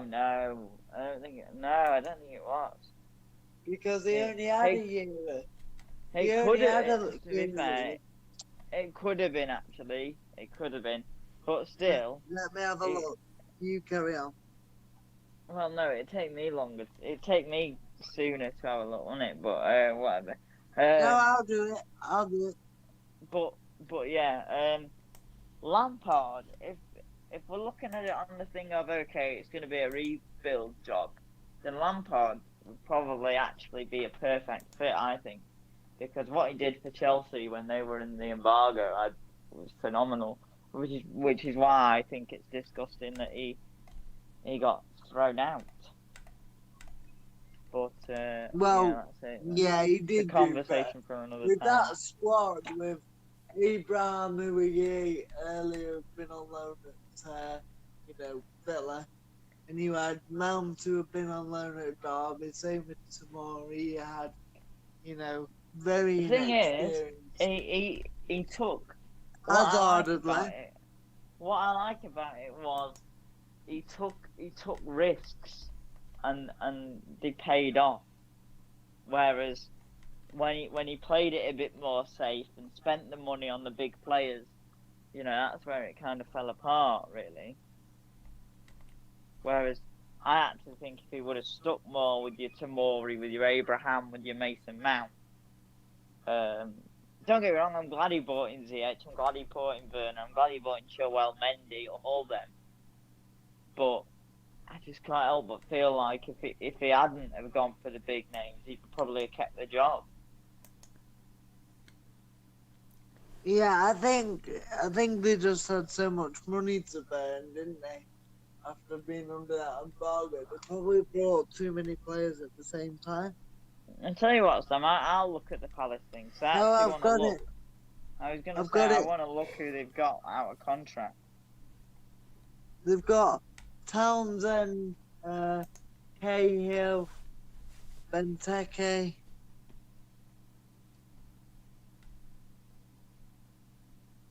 So even the names you just mentioned, Townsend, Benteke, Cahill, massive names for modern Yeah, Palace. 20th of August 2016. On the 20th of August, the Premier League side Crystal Palace completed the signing of Christian Benteke.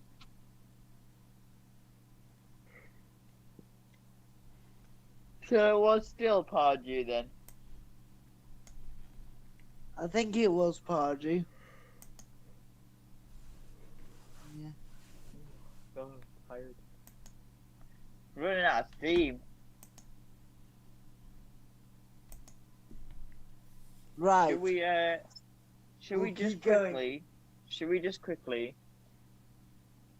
So let's play that they carry on with Hodgson.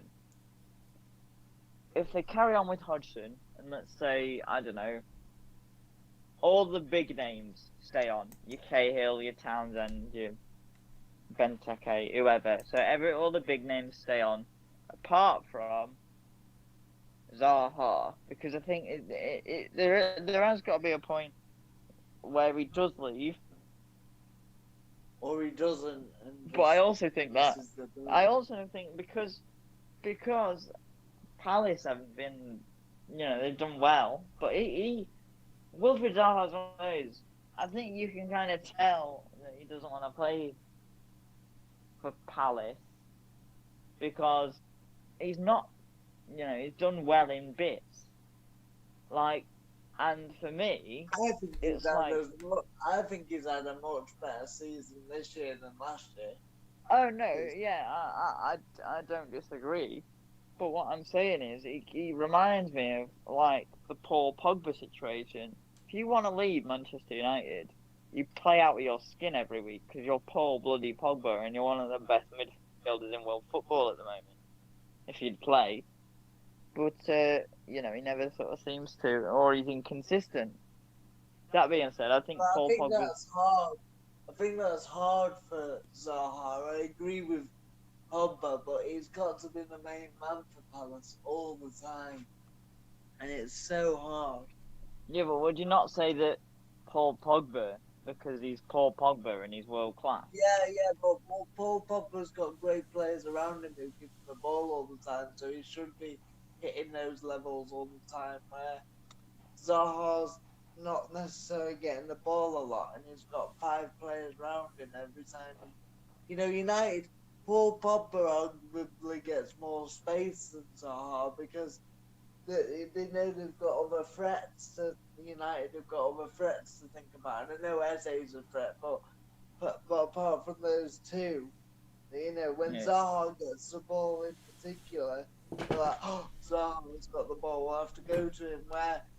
When Paul Pogba gets the ball, they're like, right, where's Rashford? Where's Tamani? Where's Greenwood? So it's a little bit different. Yeah, I think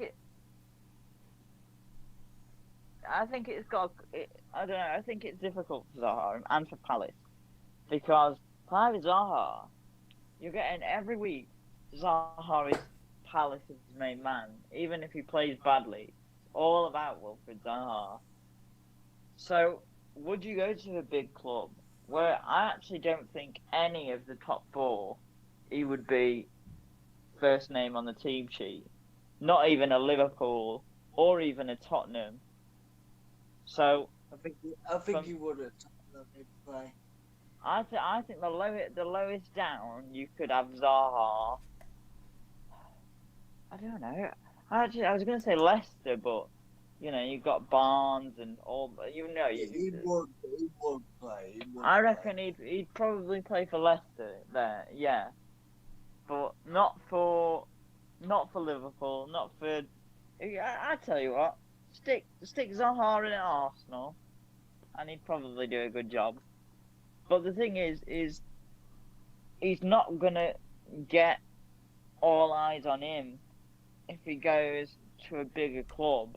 And what I've heard about Wilfried Zaha as a person is that he likes the kind of all eyes on him, big star of the team. So for a player like that, for players that are like that, they have to be the big name.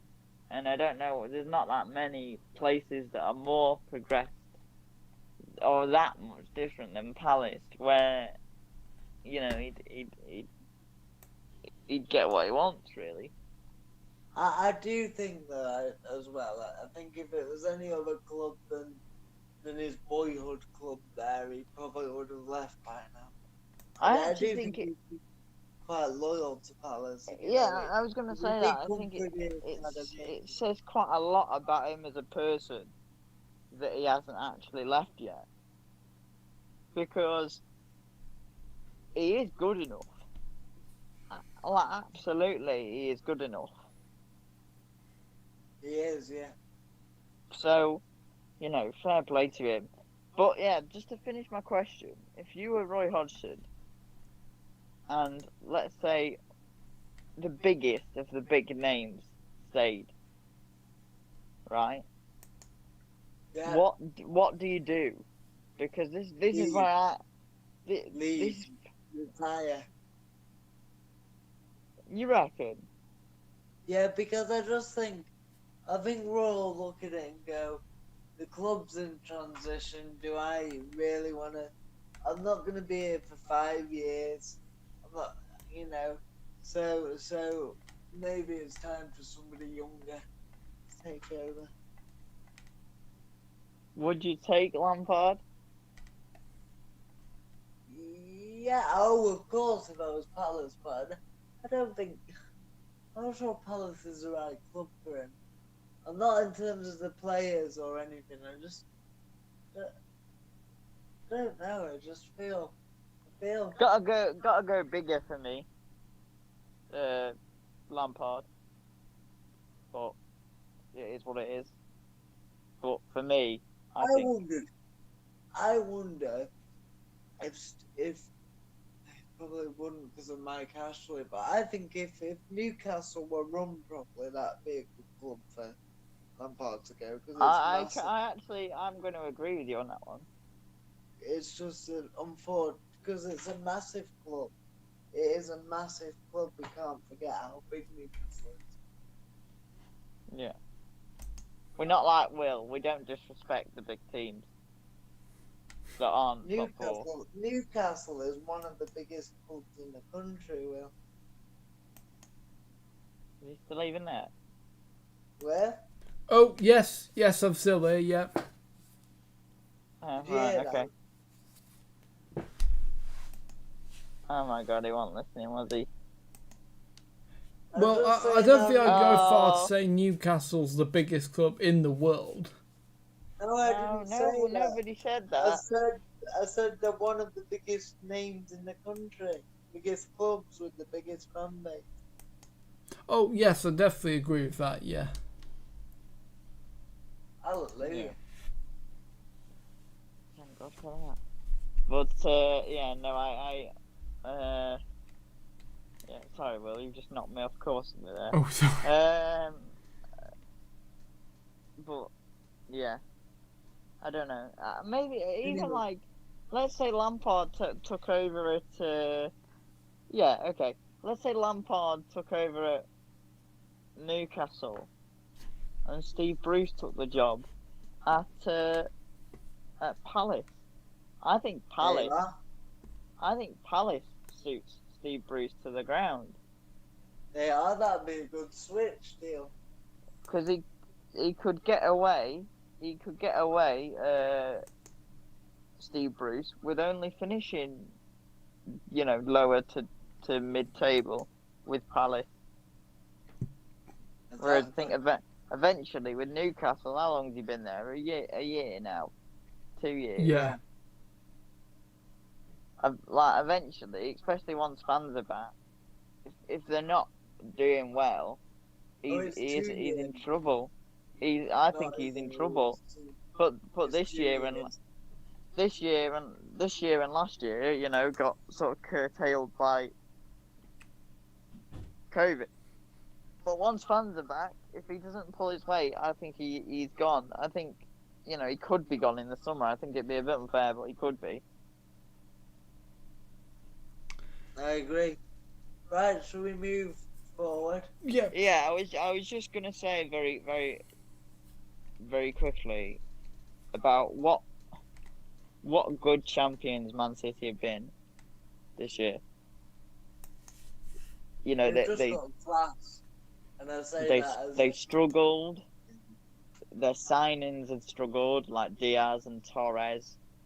I mean, we were talking about Ruben Diaz, thinking what the, I was one of the ones that was like, oh yeah, he's great, he's gonna be great, and then as the season went on, I was a bit like, oh god, what the hell has he brought here? And especially since the new year, they've been fantastic. Stones, Diaz, Diaz. Foden. The Champions League semi-final highlights, but Diaz blocked everything. He's class. He's brilliant. He literally blocked absolutely everything that was for us. I think that if Man City played like that every year, I genuinely would not mind at all if they won it for the next couple of years. Don't get me wrong, after a couple of years... They probably won't, though, because the Premier League's too strong. As in, teams... It's not like the Scottish League, is it? Where you've just got 2 teams. Yeah, I mean, this is what's funny for me, because I never really know.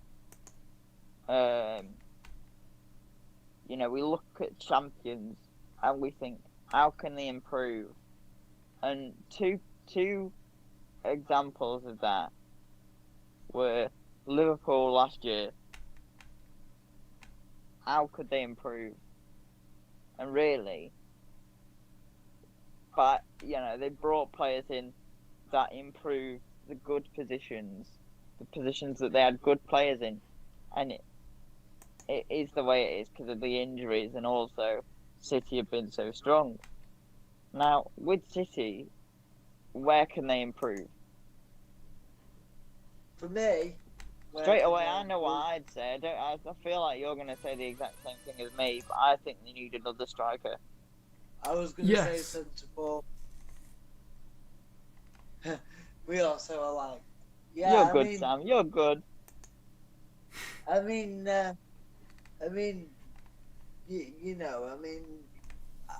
you could see, you've got a few I mean, they've done well with. I think they've done the best I've ever seen without striking recently, but they do need one.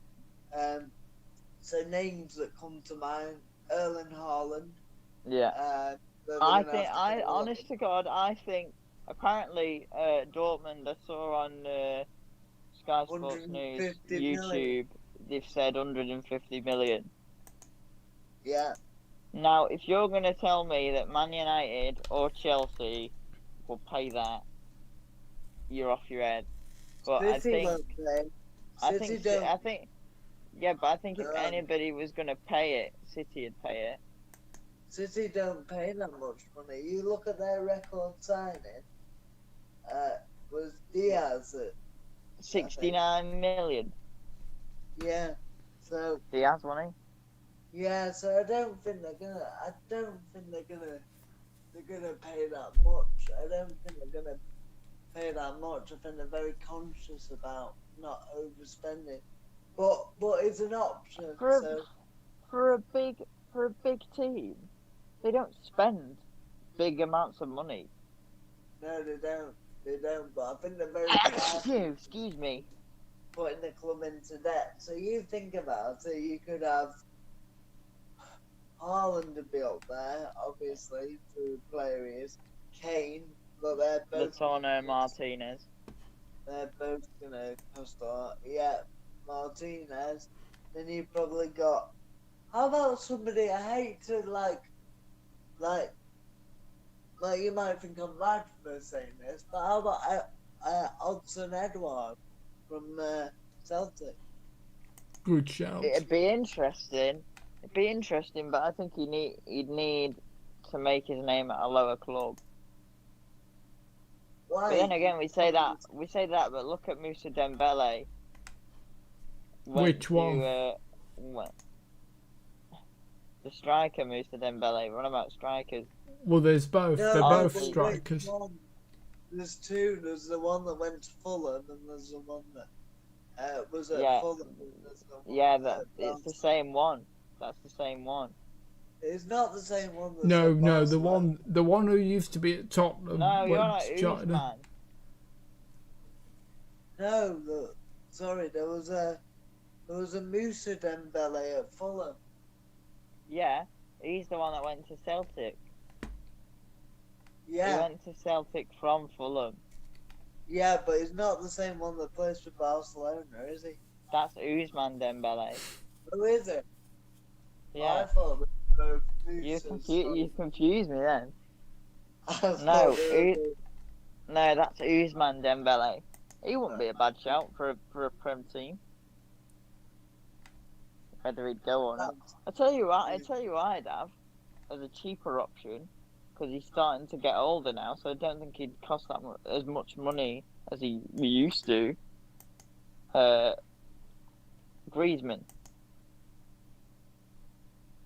Then again. No, I don't think they'd go for Griezmann now. He's still good. There's also the question of, are Man City going to bring Messi in? Now, I'd seen that Messi's close to signing an eight-year deal at Barcelona. How Is true he that is, I don't know. After all that talk about leaving, But that's just the way football is, isn't it?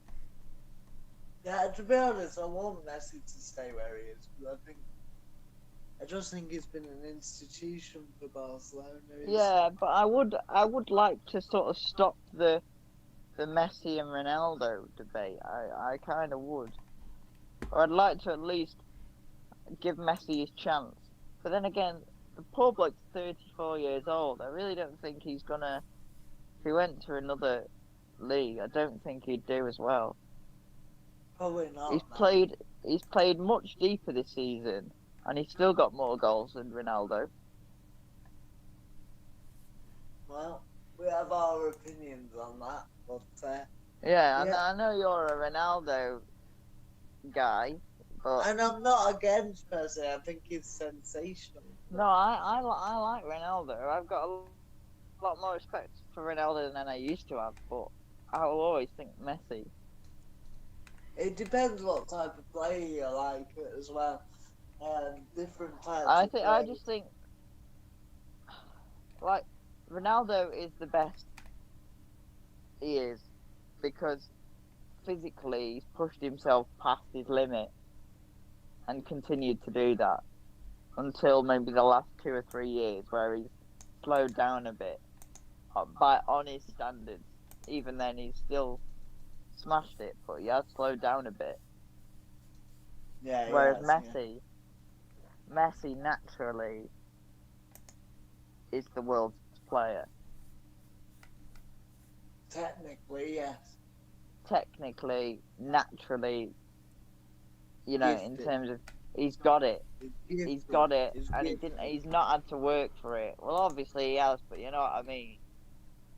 Like, I He's could got- imagine with him. He reminds me a little bit of Ronaldinho, which is funny because they work together. you know, they played together for years. They did. Which is Ronaldinho is so technically gifted. Oh, Ronaldinho! I can watch Ronaldinho all day. I found a video a couple of years ago that I still watch now every month or so, and it's to do with it's every free kick he ever scored, and I just love it. I could just sit and watch it all day because I love a good free kick. Anyway, we massively digressed. I'm sorry, but I think it is important now. Now we're at that time where we can look back or sort of look forward. With not that many games to go, and you Here's know a we are. scary thought. Go on. Sorry, I was just gonna say. Here's a scary thought. All our idols that we grew up with, Messi, Ronaldo, people like, Lewis Hamilton, Andy Murray, from my perspective, they're all getting old in terms of the sporting world. It shows how much we're aging as well. Scary. Yeah, it's weird, isn't it? It's weird the amount of sporting heroes from our generation that are right towards the end. I think that for me it will be like Nadal, Federer, Murray, Messi, Ronaldo. I think all those will still retire, and Gianluigi Buffon will still be bloody playing. He'll know playing the next. Somebody, he'll be there. He'll be there as a skeleton, and he'll still be like diving for the ball. I remember when he criticised the referee like he should be sitting in the stands and eating crisps. That made me laugh. When he got sent off, Buffon, after that. Buffon is best goalkeeper ever. Yeah, he has been one of, sorry. He's up there. Been a wonderful goalkeeper, hasn't he? Him, Casillas, Michael, Chat, few in that elite. Shall we get back to what we were? Yes. I think with next is Brighton and Leeds. In fact, I'm almost certain it's Brighton and Leeds. It is Brighton and Leeds. I was very... No, he's still sitting out Saturday. He's been a naughty boy. So that's goals from Pascal Gross in the 14th minute, and then a goal from Danny Welbeck in the 79th. Danny Welbeck, love it. His 5 Premier League goals for Brighton this season. It is his best return since 17-18. He last scored more. Hang on. He last scored more in 13-14 when he scored 9 for Manchester United.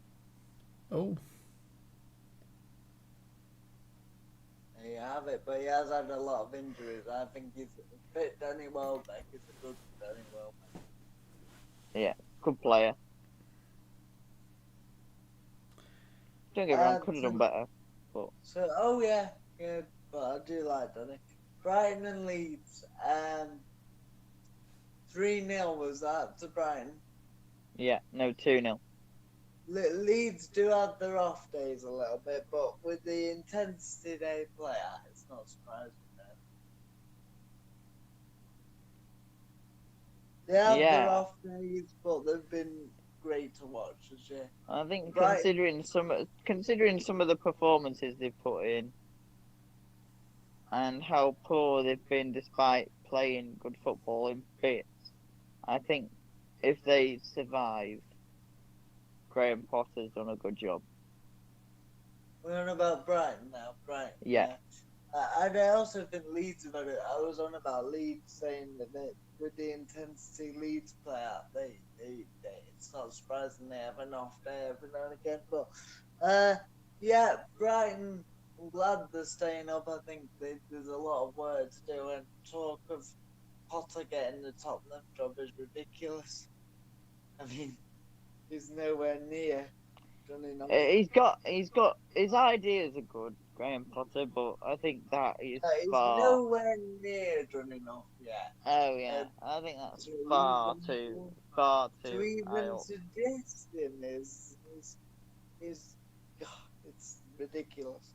He's done okay at Brighton results wise. Style of play very good, but results wise okay. I'd say satisfactory, nothing more. But um, yeah, he's Yeah, yeah. It's difficult to kind of talk about Leeds. 1 minute, fellas. Carry on, not quite Yeah, yet. it's difficult to talk about Leeds because they really didn't have a decent game, which isn't like them. I'll be back in 1 sec. That's okay, mate. Take your time. Okay, mate. So yeah, I don't know about you, but I'm happy to move on. Oh yeah, definitely. Right. So. Well, actually, no. Very quickly, just to be beneficial to both, to be fair to both teams. For me, well, I'm sure we'll get the chance to do another one of these till the end of the season. But I know, for me, this might be my last one this season, so that's why I'm trying to kind of count. Oh yes, of course. And in case you can't make the final show, maybe you could send me a message that I could play to the the people watching. So Yeah, I could do that. I could do that. because yeah, it'd be good for you to be involved some way, even if you can't be, with us. Yeah. But yeah, for me, Leeds, I've got enough to push on to sort of maybe. Where are they now? About 11th or 10th? They are. Maybe a little bit lower than that, 13th. That sounds about right. Leeds are 11th. So see, I think that's about their level. I think they just need to kind of consolidate where they are. Yeah, definitely. Carry on from there. Keep hold of the better players. Melier, Rafinha, Bamford. Even the sort of the underrated players like Stuart Dallas. Just keep hold of them, and Calvin Phillips. You never know. Yeah, exactly. He might be one that could go this season. Jack Harrison, if they could get him back on loan, that'd be good. Oh yeah. Just depends on what Bielsa can sort of pull off, really. Whereas for Brighton, I think. Is he staying though? Do we know? Who, Harrison? No, Bielsa. Oh, Bielsa probably. What is he? Late 60s? Yeah, he could probably carry on for a couple more years, couldn't he? Yeah. Yeah, I think so. For Brighton, if they do stay up, I think they've got a lot of work to do still for me. Yes, maybe they need another striker, I think. At the back, Lewis Dunk, Webster, Ben White, good players. Dan Bird, but they probably could do with some more reinforcements. Maybe an older head, like an older, more experienced head, like maybe a Scott Dan from Palace, or yeah, that'd be a good Gary shout. Cahill. Yeah. Even Gary Cahill, we mentioned him earlier. Somebody like somebody like that could sort of just provide a bit more for them. Strikers, yeah, definitely need a striker. Don't know, there are quite a few good championship level ones they could take a gamble on. But I think, for me, Brighton, I think they need a striker. But yeah, definitely need a striker. Strikers, yeah, definitely need a striker. I don't know, there are quite a few good championship level ones they could take a gamble on. But I think, for me, Brighton, I think they need a striker. Yeah. I think even Tony, he's probably even Tony's probably too high up for them. But maybe somebody like Adam Armstrong at Blackburn. Some good shouts, yeah. Maybe even like a Swansea don't go up. Andre Ayew could be one. Oh, yeah, yeah. And he already has Oh, yeah. Premier League experience as well, so. Lucas Yao from Reading. There are a few decent shouts, but yeah, so that would be my thing. Yeah, ready to move on. Yep. So next game was Chelsea versus Fulham, and it was a double from Kai Havertz.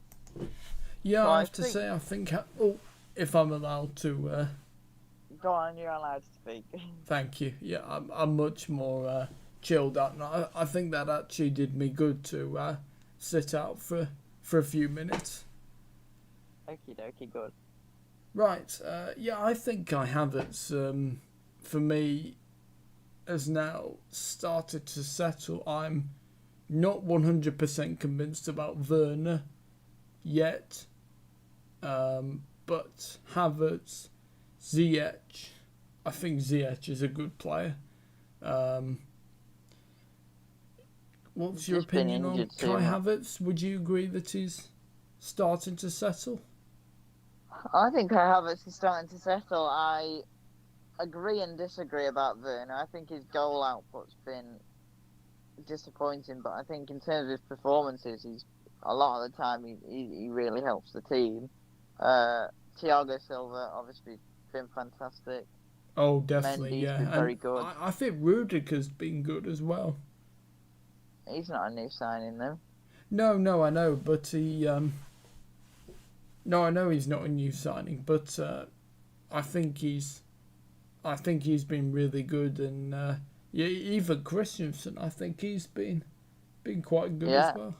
A lot of the defenders, a lot of the defense, a lot of the team have really sorted themselves out. Stepped up, yeah. Come along.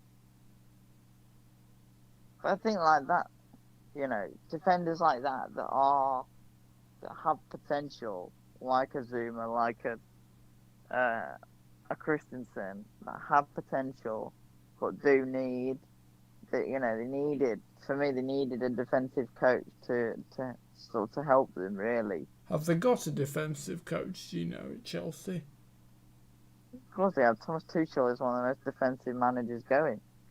Oh, sorry. I thought you meant that they would need a specialised. God, kill it with fire! Coach. God, look at the state of you, Sammy. Well, the state of me, what's wrong with me? Oh, it's ugly, isn't it? No, I'm only messing. But yeah, no, Thomas Tuchel is a very good defensive manager.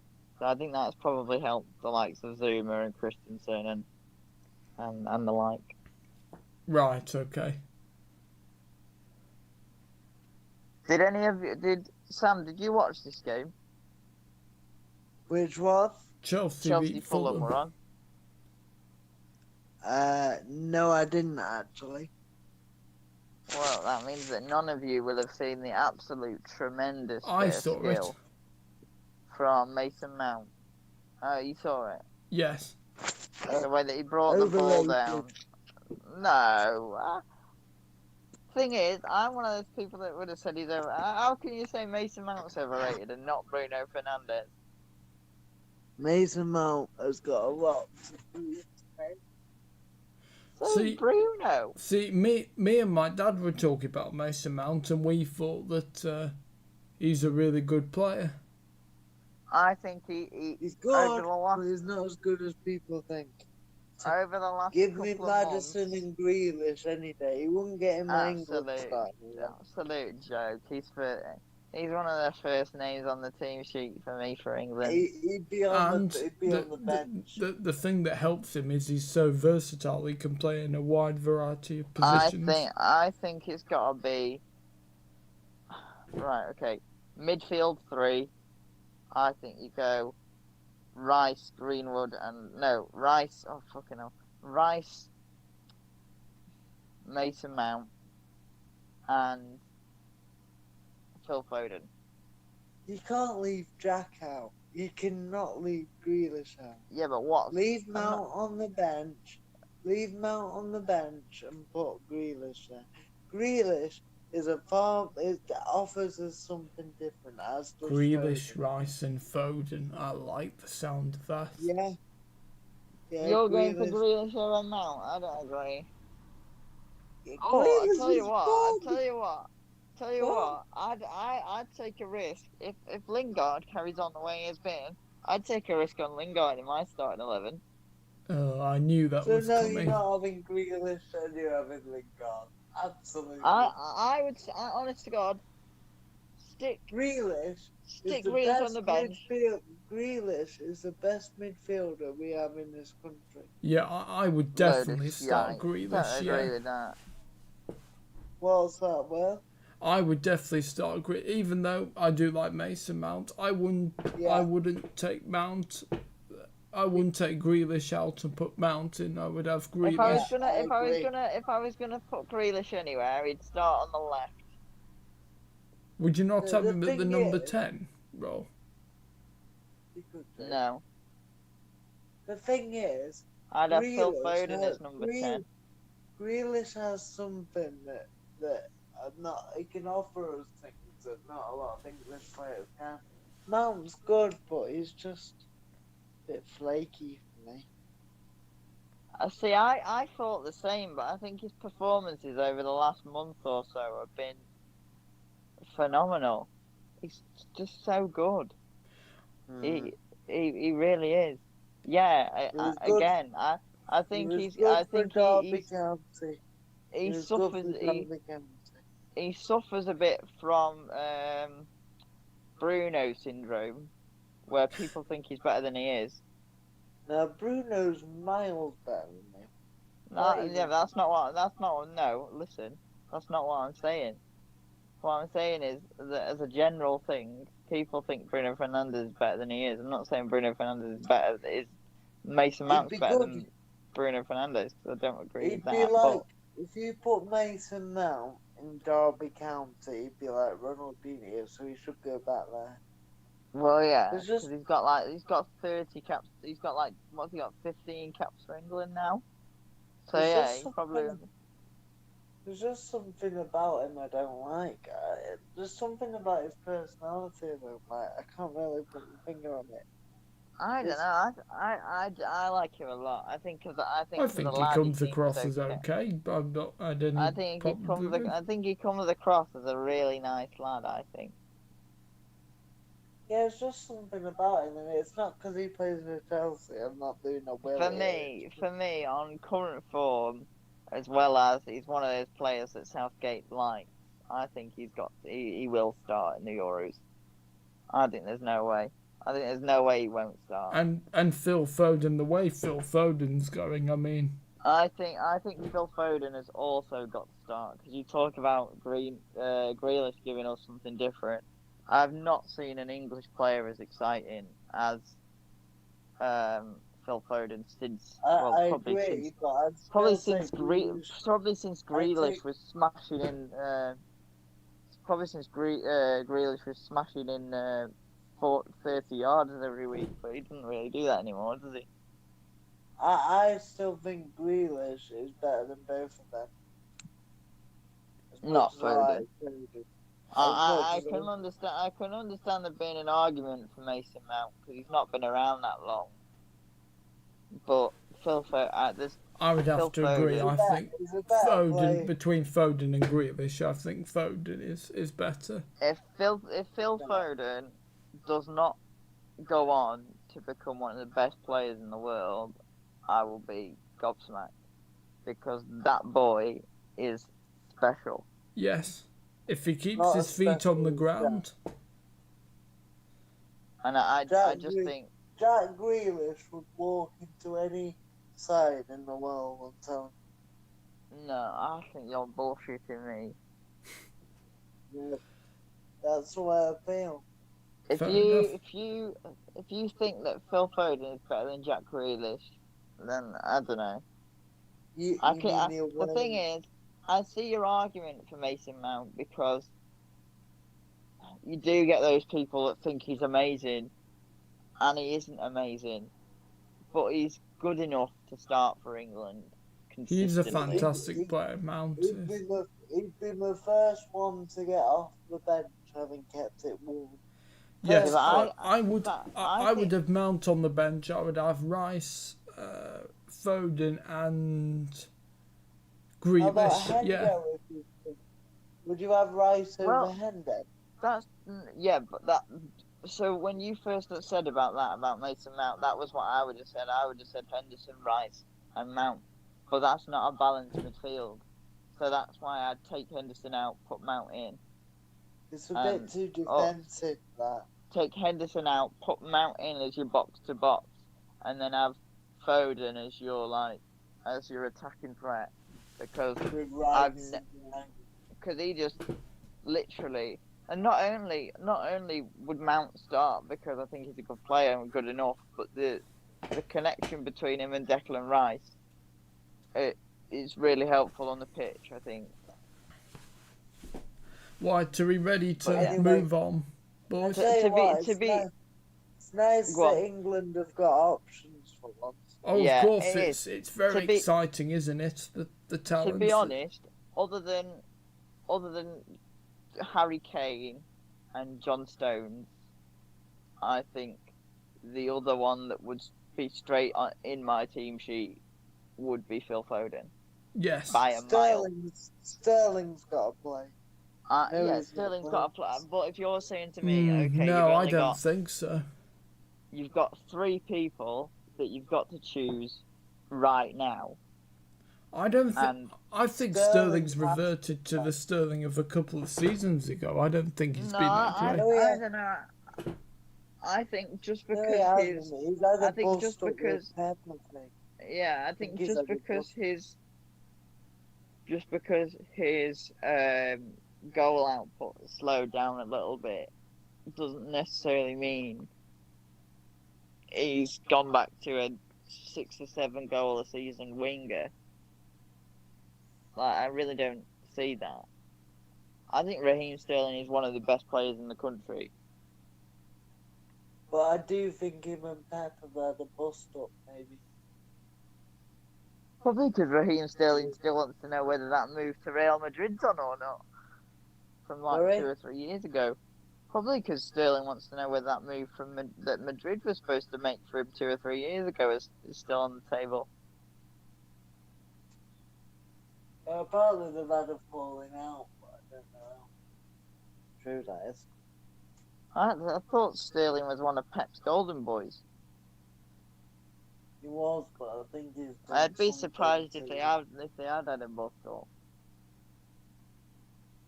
Well, he's on the bench every week. All of a At sudden. the same time though, what's his name? Riyadh's playing well. Yeah, and also Foden plays on the wing, doesn't he? Yes. And at the end of the day, I would agree with. Well, I don't know whether I'd agree with Foden over Sterling, but definitely on Yes. current form. On Yeah, current and form, Mahrez is playing well. if current form, you've got Mahrez in the form of his life, and also Phil Foden, then Sterling's got to miss out Yeah. for me. The only City player I actually like, as in when they're playing, as in I think I love the English lads, of course, when they play for England. But I have a lot of respect for Riyadh, but we all know why that is. I think like a lot of that City team, I could just watch all day, and I think that's how you know it's a good team. You'd pay to watch them, wouldn't you? Fantastic players. Fantastic manager. You look at the Chelsea team from like 2004 to 2010. You got Drogba, Joe Cole, Anelka later on, Makaleli, players like that, Ashley Cole. I could just have watched them every single day. Even like United back in the day with Beckham and Cantona, you could just watch. Like that's the kind of quality that The City have got Invincibles. now. Yeah, Henri, yeah. Bergkamp, Henri, Bergkamp, you could just Vieira. that's what makes a title-winning team a worthy title-winning team. If you could sit there and watch every single game, every single day, and not get bored, Definitely. Patrick and, Vieira. and that's it for me. But to go back to the game that we were on about, yeah, I think Kai Havertz, we're really starting to see the best of him, which is good. I always knew he'd come good. I like it. Yeah, I do. I think And that he's it's young. just it's the shame that it's only over the last kind of month or so that it starts to come out for him, because I think you'd look at it and say, yeah, they did spend 75 million on him, but if he'd have banged in a couple of goals and got a couple more assists, you'd be looking at one of the better signings this year. It takes But time, again, doesn't it, though, for players to settle. Especially when you're that young and you've got COVID as well. yeah, I think people forget that Kai Havertz is actually younger than we are. I mean, I don't think he's younger than Will, but he's definitely younger than me and you, Sammy. He is. He is. I think he is older than Will, I think, but he's younger you know than what? us. I think Mason Mount has the same birthday as me. I'm not quite sure, but I'm sure. Mason Mount's our age. Or he's 22. He's 22. Yeah, so he is our age. Well, he's your age. He's the age He's in you our are right year now. group. But yeah, Mason Mount's in our year group. Yeah. funny that, isn't it? I know Tammy Abraham's older than us by about a year or two, isn't he? I don't want him to leave Chelsea, but I think he will. Yeah, I think it'd be a shame because I like him, Abraham. He's a I good think player, I think he'll go West Ham. I think they're crying out for an out. That would striker. be a very good transfer. I know they've got Antonio. Would Chelsea sell to West Ham? Yeah, the Chelsea West With Ham all the rivalry. Chelsea West like Ham it. rivalry. Chelsea West Ham rivalry is only big to West Ham. Not as much as Tottenham or Arsenal, I would say.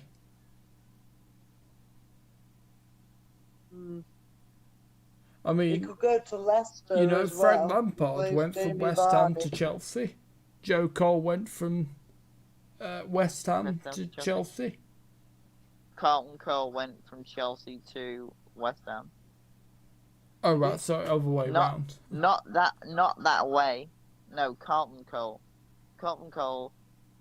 I think he did go from Chelsea to West Ham on a permanent.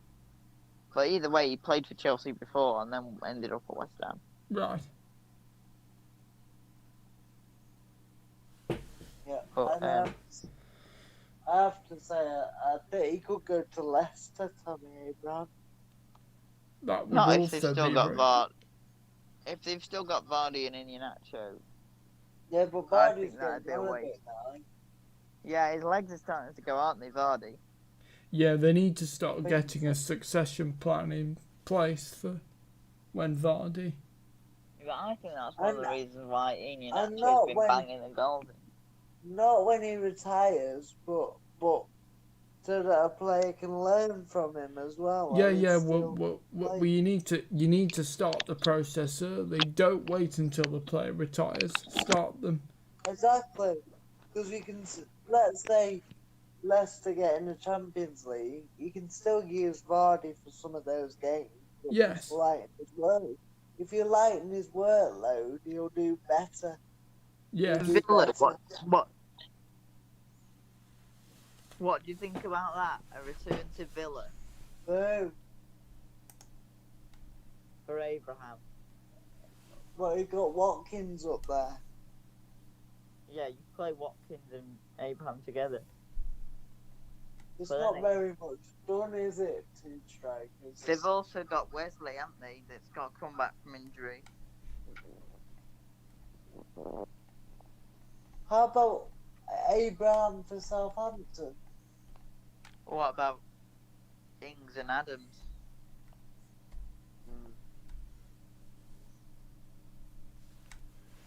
That's, or for Leeds. Oh no, he probably couldn't play up front with Bamford. Anyway, Right. sorry boys, but are we ready to move on? And he's better than Leeds. No disrespect, but he is better than Leeds. For me. Yeah, ready to move on. Okay. So it finished Everton 1, Aston Villa 2, Dominic Calvert-Lewin, assisted by Digne, and Ollie Watkins, assisted by... Ollie Watkins, and then El Ghazi, assisted by Traore, to make it Everton 1, Aston Villa 2. Did we see this game? Good win for Villa.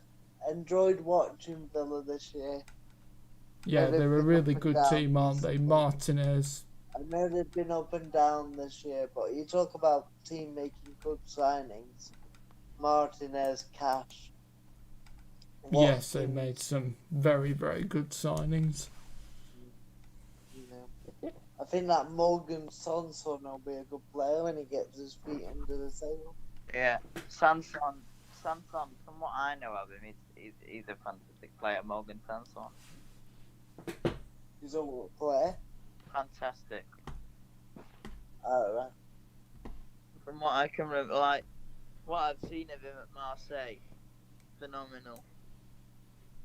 And Bertrand Traore, the ex-Chelsea lad's done very well. Yeah, Yes, yeah, he's done well. Ross Decently. Barkley on loan's been a good Poor. signing. It's poor. Ollie Watkins as well. I think he's Really poor. been decent. Barkley, really poor. No, he's been good when he's played. Yeah, started well, but he's dropped off massively. Yeah, I agree with that. No, but he hit the post and the bar last week. Yeah. I think Ross Barkley's a good player. Would there, Not quite England. here's a I- question, yeah, sorry boys. it's good, Is but I there any think- future for Barkley at Chelsea? No, I agree. I not think good. As much as I like him, he should have never left Everton. I think he had to leave Everton a little bit because I think he needed to bring him back down to earth a bit. why? What happened? Forgive me for I asking, but what think happened he at was a Everton? I just think he was a bit too selfish at Everton. I think so that the time he spent at Chelsea sort of refining his midfield role, I think really helped him. Then obviously Frank came in and, well, found some better players. Yeah,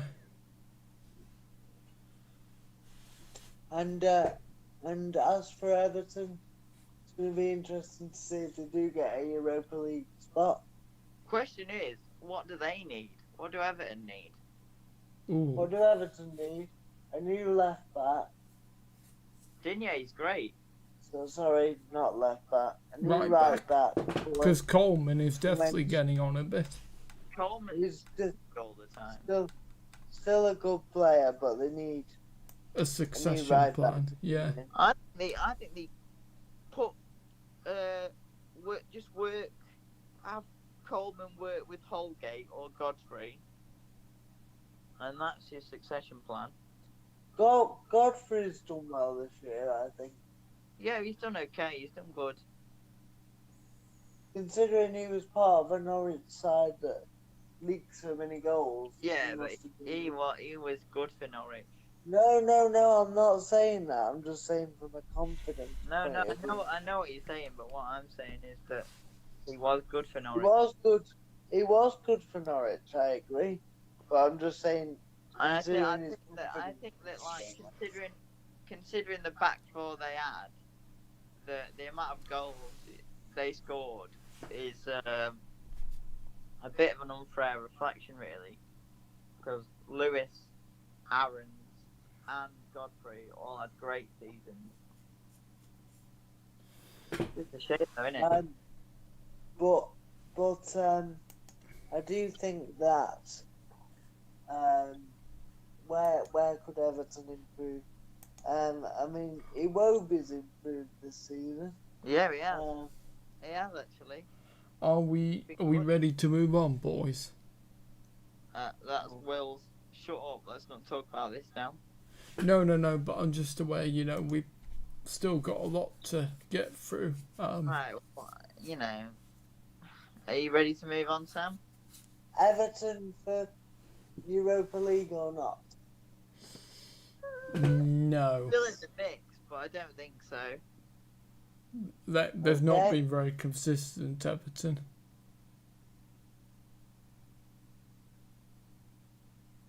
Okay. Go on then, Will. We're ready. Right, okay. Newcastle United 0, Arsenal 2. Mohamed Elneny in the 6th minute for Arsenal. Mohamed who? El Neni. Mohamed Elneny. He said Elneny. Oh, sorry. Mohamed Elneny in the 6th minute. No, it's not that either. It's Elneny. Oh, Elneny. Yeah, El Neni. Oh, not right, Ellen. sorry. Mohamed Elneny in the 6th. That still doesn't sound right. Oh, El Neni. Elneny, right. Yeah. So, Mohamed Elneny in the 6th minute. Right. Assisted by Aubameyang, and then Aubameyang in the 66th minute, assisted by Gabriel Martinelli. Love your life, didn't he, Martinelli? Newcastle United got a red card. Did say it with love. Mohamed El Neni. Oh, yeah. No, wasn't it Martinelli? Yeah. Yeah, it was. It's just because I'm thinking about the way that Will was saying El Neni, sorry. And then Fabian Schär for Newcastle got a red card in the 90th minute. Isn't it Chef? Okay. I thought it was I think Schär. you can say it either way, I think. Yeah. Just say whatever you want, Will. Okay, fair enough. As long as it's not Eleni. Right.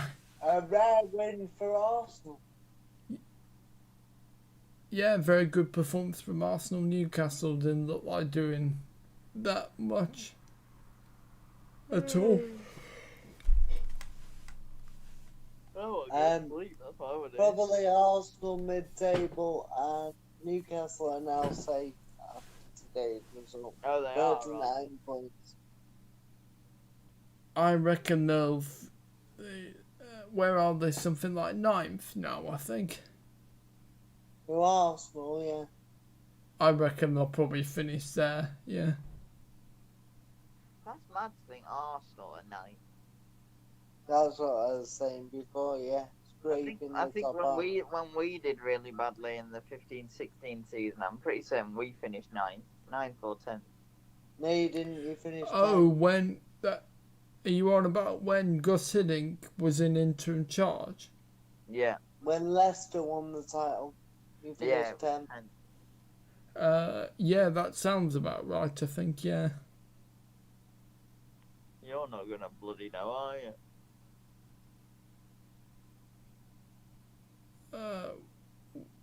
Well, I'm just saying that sounds about right. But yeah, no, yeah, not good for Arsenal, but still, good they got the win. Aubameyang scored as well. Yep. Right, Right? are we ready to move on? Yeah. So, the next game, Tottenham Hotspur. Hang on. Do you not think that we should talk about United and Liverpool?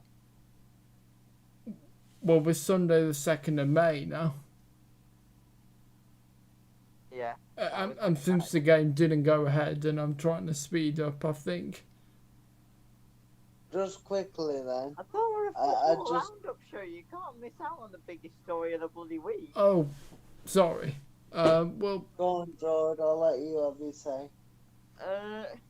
Well, okay. So, for those of you who didn't know, there was a peaceful fan protest against the Glazers that kind of derailed.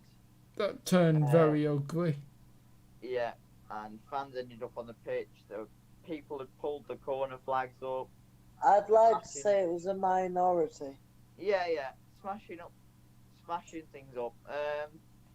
Like I They said, weren't fans. They were just opportunists. I did say, I said, because this is my opinion, I did say that it was a peaceful protest.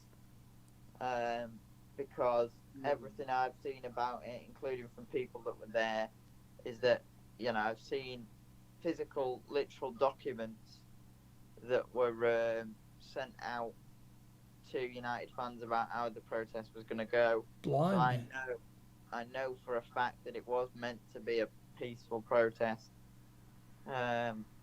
However, it is a shame that it. Yes, and on this channel we. A few people are spoiling it for the rest and are tarnishing the message. Yeah, we support the rights to peaceful protests on this channel, but what we don't support is attacking the police. They weren't fans. They were Criminals. Yeah. Yeah. True hooliganism. Yeah. That is. And we don't support that on this channel. No. No, absolutely. However passionate you get and let off the odd flare out. There's no room for violence and assault. And hold your banners up and scream and shout and get your megaphones out, fine.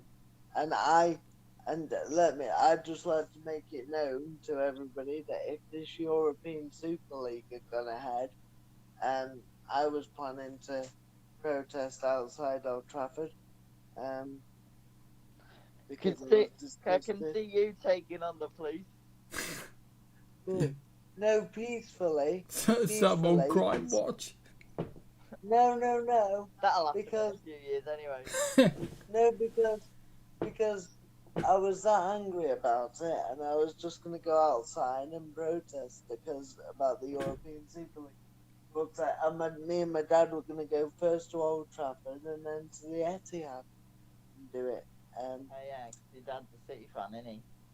Yeah. Well, obviously peacefully, but I think everybody has the right to protest. I don't know. I think you could take some of these policemen, Sam. No, I wouldn't do that. I've got a bad bone in my body. You threatened to knock me out before. Yeah, well, that was you, innit? I'm still a human being. Well, yeah, I suppose. Will, stop making dodgy noises. What is that clicking noise? You. It's not me. Oh, it's me tapping my phone on my knees. Go on, man. What's your opinion on it, Will? I think people do the right to have a peaceful protest, and I think I definitely support that, but it got out of hand, and you should not be attacking the police, which I thought was disgraceful, really. I loved it though. I loved it when the police got the batons out and then everybody shat themselves. Well, yes. If you felt strongly enough about something, would you go and protest peacefully? Yes, I would peacefully, certainly. Would you, bollock? Would you, George? I would, yeah. Of course I would. I'm all for free speech and that. That's how change occurs. Yes. But what those idiots did is tarnish our message a little bit, that we wanted the great glaziers out, and then it all became about criminal damage. And they're planning another protest as well. Are they? Yes. For when? Next Thursday, the rescheduled United v Liverpool game. Not again. Yes. I'm not against it, but it's just after last time. I don't really think it's that appropriate. I think I would have said protest for a year outside. We'll just do it peacefully. And protest not when a game's on. Don't stop the game because No, protest before the game and after the game. Let the game go ahead, yes, but do it from now to the end of the season, but peacefully. But that just isn't going to happen. I I agree think with that. Yeah, that protesting before Man United versus Liverpool with that Liverpool team, hearing those Man United fans protest would give Liverpool the edge. It doesn't matter. and they want to stop the game from going ahead again. They do with the protests. Yeah, but what a See, load of that's shit. just- Why? Well, I don't know. It Where are you What? reading this? Where are you reading this? Manchester Evening News. Because We'll see. honest to God, right, between all of us, no matter what happened in anything, I would never want my team to stop playing football. No, Unless but I it can was also for see their racism. point is it would be if matches weren't going ahead, and that's where the money is for the Glazers, which I suppose it would be a last resort. So I could. Yeah, but also, would you not want to see your team playing? Because that's the point. Oh, of course I would. Yeah. This is what I do. This is what frustrates me about football fans in general. Is a lot of the actions that a football fan will take is so counterproductive. Oh, I want. Not a lot of them do it. Not a lot of them do it. That's it. Yeah, but there have been a lot of football fans for a lot of different teams over the years. I'm not just saying it's the Premier League either. Where the actions that they take is ridiculous. It's a small minority. Yeah, but no, because even then, like, if you want to protest and you want to stop a game, by the way, if United win on the miracle that City lost every game, United could still win the league. So No, I'm not saying it. no, hang on. If these people supposedly cared so much and loved the football club so much, I wouldn't dare do anything that gave the opposition an advantage or disrupted the morale or the mind space of my players. No, I agree on that. I agree that they shouldn't have gone into the stadium and stuff, but you should have the right to protest. What I'm saying is I don't disagree against protesting. I just Unfortunately, some people's behaviour is just disgusting. I just think that There's no such thing as a peaceful protest, really. Unless we get some idiot. for every Manchester United fan, for the city of Manchester in general, that game last week meant a lot. Of course it did. So, to put that at risk, but if you're a Man United fan, the issue being, if they lose, they've lost the league, City win the league, that's worst case scenario for City, for United, right? And if that game would have gone ahead, it's a good job it didn't, because if that game would have gone ahead, Liverpool would have beaten them all ends up. I think. Yeah, well, we're all for protesting and for change. I'm a big advocate of peaceful protests. Unfortunately, it's how things get changed. But they've tarnished us there, those few idiots, and everybody goes on about a peaceful protest. There's no such thing as a peaceful protest these days. There may have been 50 years ago when there wasn't social media that it was all going to happen. But now it just gets around and a few opportunists get hold of it. Even for those fans who are peaceful people and have gone there with the idea of it being a peaceful protest, there are fans that love their football club enough to fight for it. Literally, yeah. Which is good and bad at the same time. Yeah. Yeah, no, I see it. I mean, I would have happily gone and protested, but I completely condemn the actions. Disgraceful, yeah. If I believed in something so much, I would fight for it, as in genuinely fight for it. Well, you know what I was like about that European Super League. But never for football. Not even for the European Super League thing. No. What? If it was like, okay, well, yeah, but you knew that because I didn't really react to the Super League news. I think it's disgraceful and disgusting. But well, I did. But my heart lies with my team. My heart lies with Crew. And how about if Crew had joined this European? Even then, even if they turn around and they said, right, we're going to dissolve Crew, I still wouldn't fight. It's not worth fighting over. It's not worth. Well, it is. You're completely misreading the point. Crew, the history of it.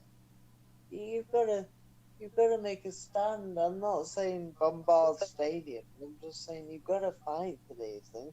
I was telling Will the other day. I wrote a letter to my MP. I wrote a letter to our local MP when I heard about the Super League thing. Yep, it was all ready to go in the post. But then the only thing that I would be fully ready to have a proper scrap for was if it was something that was absolutely like if it was like all disabled people had to be imprisoned or something like that. I don't know. Something that actually genuinely affected my life. I love football as much as anything. That would affect our lives. Yeah, but we'd find something else to do. No, I'm not with you there. I'm not for fighting. Don't get me wrong. I wouldn't be happy about it. I'd be gutted, but I'm not gonna deck somebody. No, I'm not on about decking somebody. I'm on about that's what I'm about. I'm saying there is nothing superficial like sports or anything like that that would ever make me so enraged or passionate that I'd feel the need to punch another person. That's what I'm saying. Would you go and protest? Yeah, don't get me wrong. I'd do all the flares and the what have you, but I'd never get aggressive or violent. Neither would I. I'm not saying I would. I'm just saying I'd stick up for what was right. Boys, really good.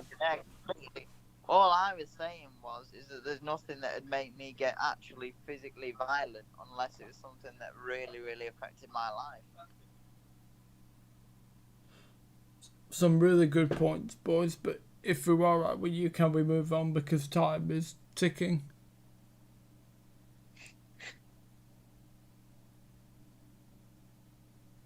Right, we're up to Tottenham, weren't we? No, but some really good points and I really enjoyed that. But are we okay to move on? Yeah. Where are we up to? Tottenham and Sheffield United. So a hat trick from Gareth Bale. Hello? A hat trick from Gareth Bale. Son Heung-min. Did that hurt to say that? Did it, Will? Did that hurt to say that, Will? Well, yes. What is he reaching? Gareth Bale is back, Sam. Gareth Bale is back. Oh, no. It's just one game. You're already on the hype train.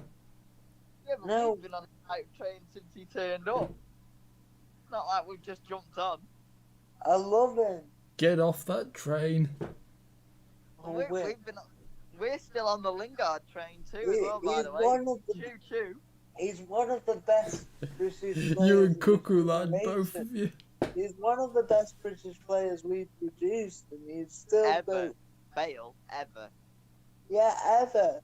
One of them is in that top bracket with Gascoigne, Scholes, and all that, and yet you still don't appreciate it. Yeah, You what do don't you think? There's one. What do you think about Gascoigne? He's a great player. No, hang on. No, not yourself, sorry, Sam. What about you, Will? Gascoigne. Yes, a very good player for both England and Tottenham, a legend. One of the best players England have ever produced. Yeah. Oh, now that is a tough question. He's gonna say no. He's up there. One of them, yeah. Yeah. I think he's definitely one of the best. For sure. I think you can put Bale in that category as well. Yeah, Really, he's in that elite. They're in that elite category. Yeah. Yeah. How can you say? I don't understand how you can not get it. Well, I give up. Anyway, Bale scored a hat trick, everyone, Yes. and Heung-min Son had a goal disallowed, which again was a very tight decision. And then he scored. Did you see that, George? What? Sorry. The Son disallowed goal.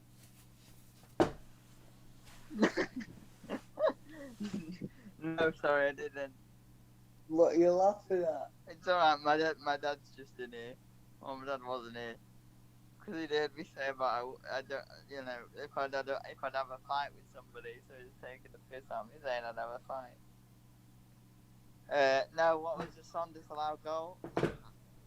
Similar for offside. Similar yeah. to the other one. Similar to the other one we're on about. Hairline. What did we think about the quality of Bale's goals? Fantastic. Particularly the hat-trick goal, which I thought was a great goal. Gareth at his best. Yeah. He's not lost it. I don't care what anybody says. He's not lost it. No, he has lost a yard of pace. Yeah, he's not as quick as he used to be. At all. But he's not lost. He's developed his game in a slightly different way. He can't run up and down like he did for 90 minutes, but he's not lost that quality, and he's picking up. I hope he stays at Tottenham. I think it depends who the gaffer is. Yeah. Who knows? You're not bothered in us. Did you not like Bale when he was at Tottenham first time around, Will?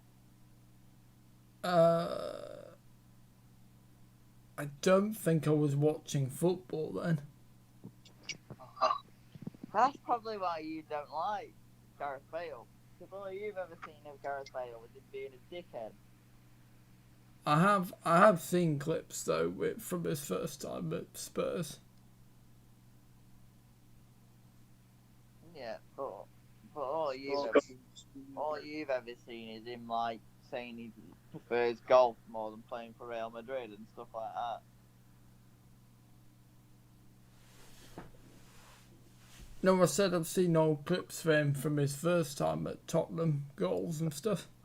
Name is like, I remember watching on ITV when he scored that hat trick against Inter Milan. Oh yeah, and he made Maicon look amateur. Or when they played Lyon in the Europa League a couple of years later, and he scored 2 free kicks. Yeah. And those goals against Liverpool in the Champions League for Real Madrid. Yeah. Like right. His winner in the 2014 final. Yeah. Right, are we ready to move on, boys? Because you hate Gareth Bale, yes? Sheffield United, a good win 1 week, but we know their fate. Listen. Right. I think we'll just say the scores of. We won't say too much about these games because trying to speed up. So, West Bromwich Albion 1, Wolverhampton Wanderers 1, Fabio Silva. Out there. Oh, we have, haven't we? Yeah. Oh, yeah. Never mind. You missed out 2 days. We did, but we got there. One thing I did want to say is, well, we've kind of already said it because we said about Benitez and Ten Hag and Nagelsmann. What do you think the odds are of Ryan Mason staying as Tottenham manager? Very low, but we'll see how he does. Yeah, I'd be very surprised but I would be pleased for him if he did get manager. I like him to stay, but I think he's got no hope. Yeah, I agree. The only hope that he's got is Bob Hope. The only hope he's got what, sorry? It's Bob Hope. Of what? It's Bob Hope. It's alright, never mind. It's Bob Hope? Yeah. You got no hope but Bob Hope. He was a comedian, he's dead now. Oh, so you know who Bob Hope. Yes, I do know Bob Hope. The famous for the Roads 2 movies. Right, hang on. You're going off subject. Let's go back to what we were on to now. Oh, yes, sorry. Nice, is it? Should we do some predictions? Yes. Oh, and then the match tonight finished Leicester 2, Newcastle 4 goals from Paul Dummett, Joe Willock 2 from Wilson, and Brighton and Indiana. Old Brighton and Ian Acho for Leicester. Shame we can't have the football on tomorrow while we're out. Oh, you're right, yeah. Would have been. No, I should hate that. Well, yeah. Right, anyway, prediction time. God's sake, well, yeah. Right, I'll let you guys do your predictions first. Okay. So, Saturday the 8th of May at 12:30 is Leeds United v Tottenham Hotspur. Should be a good game. I'm looking forward to watching this on Match of the Day. Do your prediction. Right, right. Leeds versus Tottenham at 12:30, Will? Oh, I'm going to go... I fancy a Leeds win. Leeds 2-1. Sam? Leeds 3-1. I'm going to go Tottenham 3-1. I'm going to say Gareth Bale with 2. I'd love that. Me too, baby. Okay. Sheffield versus Palace. 0-0. 0-0.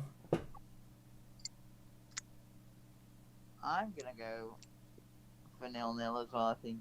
Yeah, can't see it particularly being an exciting game. Yeah. Man City versus Chelsea at 5:30. Ooh, 1-0 Chelsea. I'm going to go 2-1 City. Yeah. I'm going to go for a 1-0 City win. I was the only one that went for Chelsea. Liverpool versus Southampton at 8:15. 2-1 Liverpool. 1-0 Liverpool. And Liverpool really need to win, but I fancy Southampton. I'm going to go for 2-2. Okay, Sam, what did you go for? 2-1 Liverpool. Okay. At 12 o'clock on Sunday, Wolves versus Brighton. 1-0 Wolves. Ooh, I'm going to go with 1-0 Brighton. I'm not that convinced with Wolves. I'm also going to go 1-0 Brighton as well. Yeah. 5 past 2. Villa versus Man United. 1-0 Villa. We'll be doing this one, won't we? So we don't do predictions for one. Well, actually, I'm thinking Sunday 5 past 2. No, I don't think I'll be back in time for that. It's at 1 o'clock. Because we do pre-match. And then about 4 o'clock to do post-match. I might not be able to do that either. I'd be able to do post-match, I think, because I usually have my lunch at about 1 o'clock, I think, on a Sunday. Or live, it's at least 1:30, something like that. So We will do our predictions then. Yeah, let's do it. Okay, so Sam's 1-0 Villa. Will, what? I'm going to go with 2-1 United.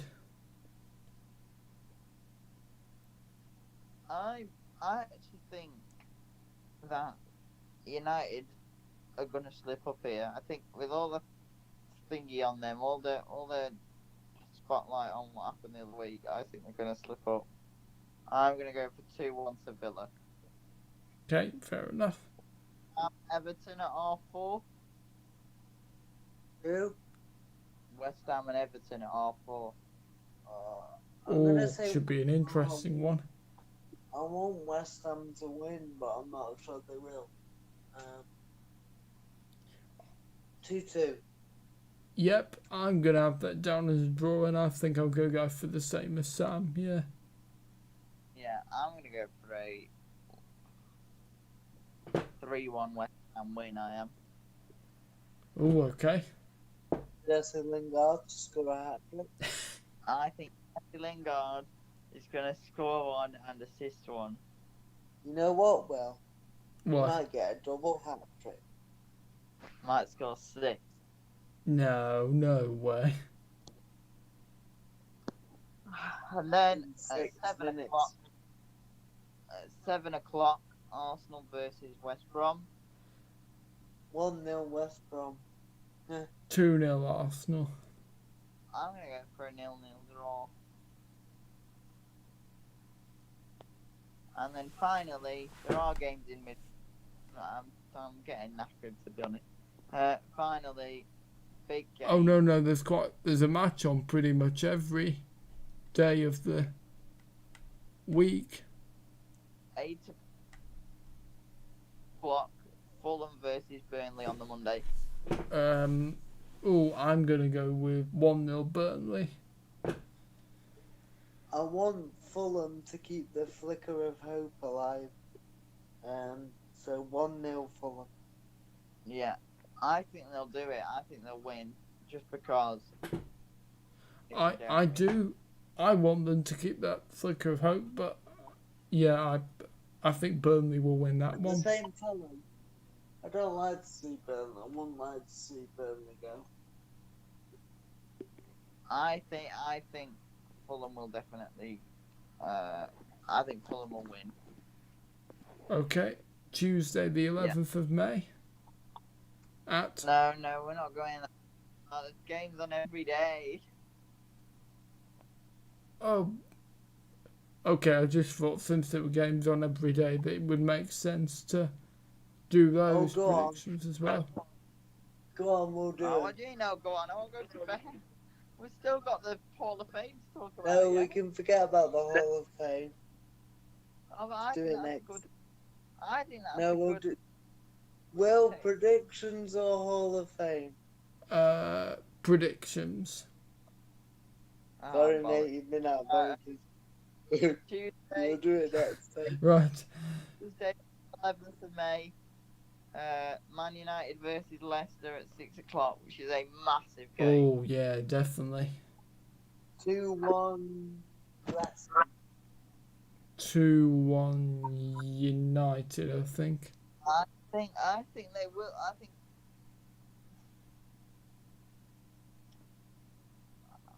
I'm gonna go. I'm gonna want to come on the Foxes, and then at 8:15, Southampton versus Palace.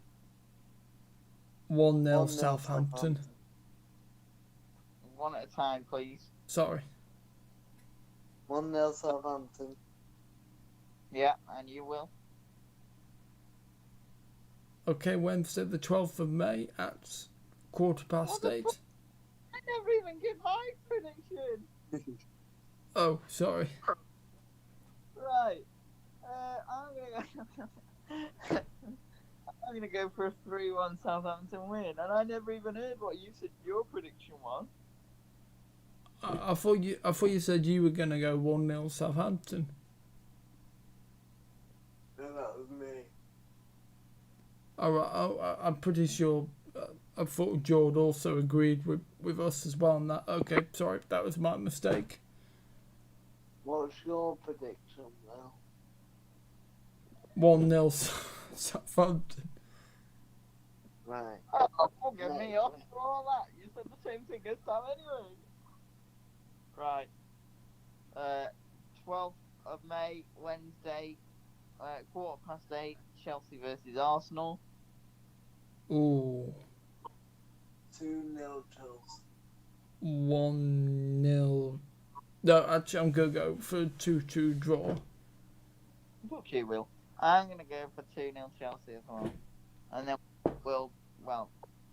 then we've got the two postponed games that are going to be played, which is Villa and Everton.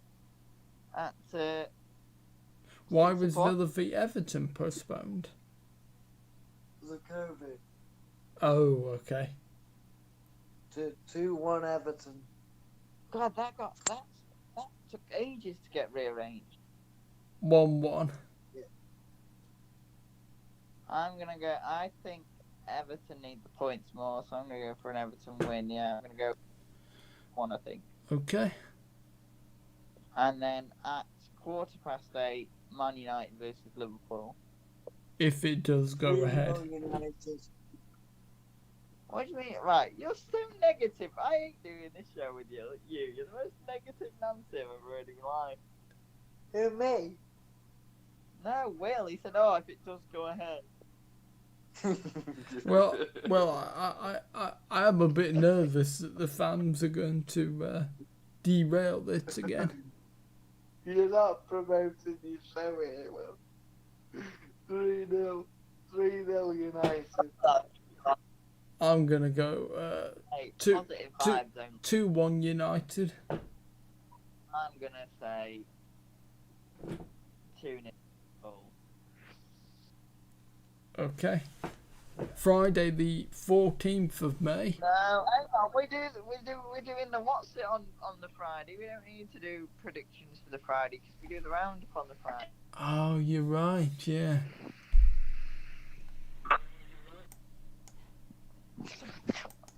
Oh, Well, no. well, Yes. as you've been such a pain in the arse, you can drive us home. Oh, Please. oh, right. Oh, okay. Right. Well, my thanks to. Are we all ready, by the way? Are we? Are we? Are we ready? Yeah, I mean, I wanted to do the Hall of Fame, but I'll tell you what. Well, I think well, we can squeeze. That shouldn't take too long. no, we've got to talk about 15 different players and who we'd have and what have you. So Oh, We'll squeeze it okay, in. maybe not. We'll squeeze it in at the start next time. Yeah, We'll start with exactly. that. Yeah. Start with a change up. How about that, Joe? Yeah, It's yeah. nearly That sounds night. good to me. you know, Yeah, are you happy with that? yeah. Not gonna spit your dummy out. I never spit my thing out. Right. So, my thanks to Sam, Taylor, and JLIWheels for their company this evening. Thank you, boys. Please just kill me. Yeah. No problem, thank you. Only Right. two more weeks to go. And if you want to and you've liked what you've seen, please, sorry, Oh my god, they please. Oh my god. please feel free to subscribe to the TubeMix YouTube channel. Right, stop. I'll do it. I'll try with it. Okay. No, this is funny. Leave it. No, right. That's the end of the video, everybody. If you have enjoyed, don't forget to leave a like, comment, share, and subscribe to the TubeMix YouTube channel. Because Will has his dinner at a certain specific time, God knows when we'll be back. But maybe it'll be post-match on Sunday. I hope Failing. you've enjoyed your double helping of the football show as much as we have. Because I definitely haven't enjoyed the double helping. I don't know why we did a double helping. I think we've wasted so much time. But it's okay. It's all good. But yeah, if we're not on Sunday, then we'll be back in midweek to do Man United vs Leicester. All that's left to say really is my thanks to Sam Taylor. Welcome. I don't know what to say to Will, because it's always a shit show when he's hosting. But thank you anyway. Thank you. And I can't thank myself, so I'll just give myself a little pat on the shoulder for surviving this one. And until then, keep the positivity. COVID times are almost over. Absolutely. And if you can get the jab, get it in you.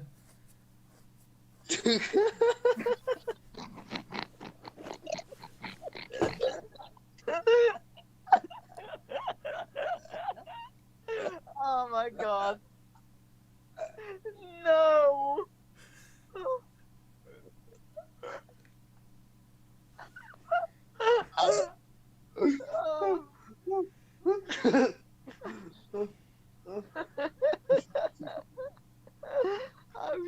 You know what? I had some really good plans as well. I was going to say I was going to emigrate to Australia. Oh God, I don't think. I can't believe you just said that live on YouTube.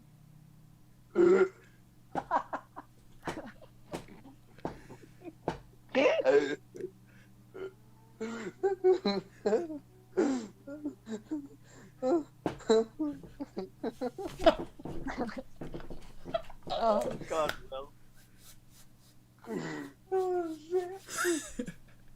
Oh dear.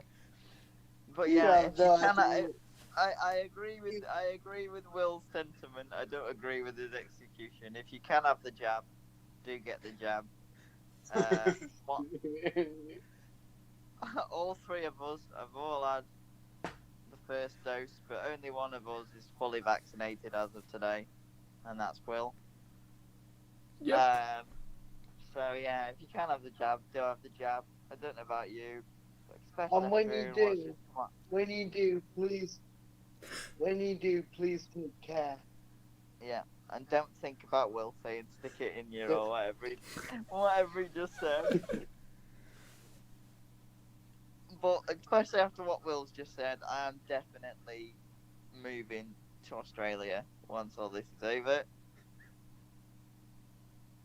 Because I've just had enough. And that's just of Will. Yeah, that's it. On that note, I think we need to say goodnight before I start with nightmares about Will saying stick it in you or whatever it was.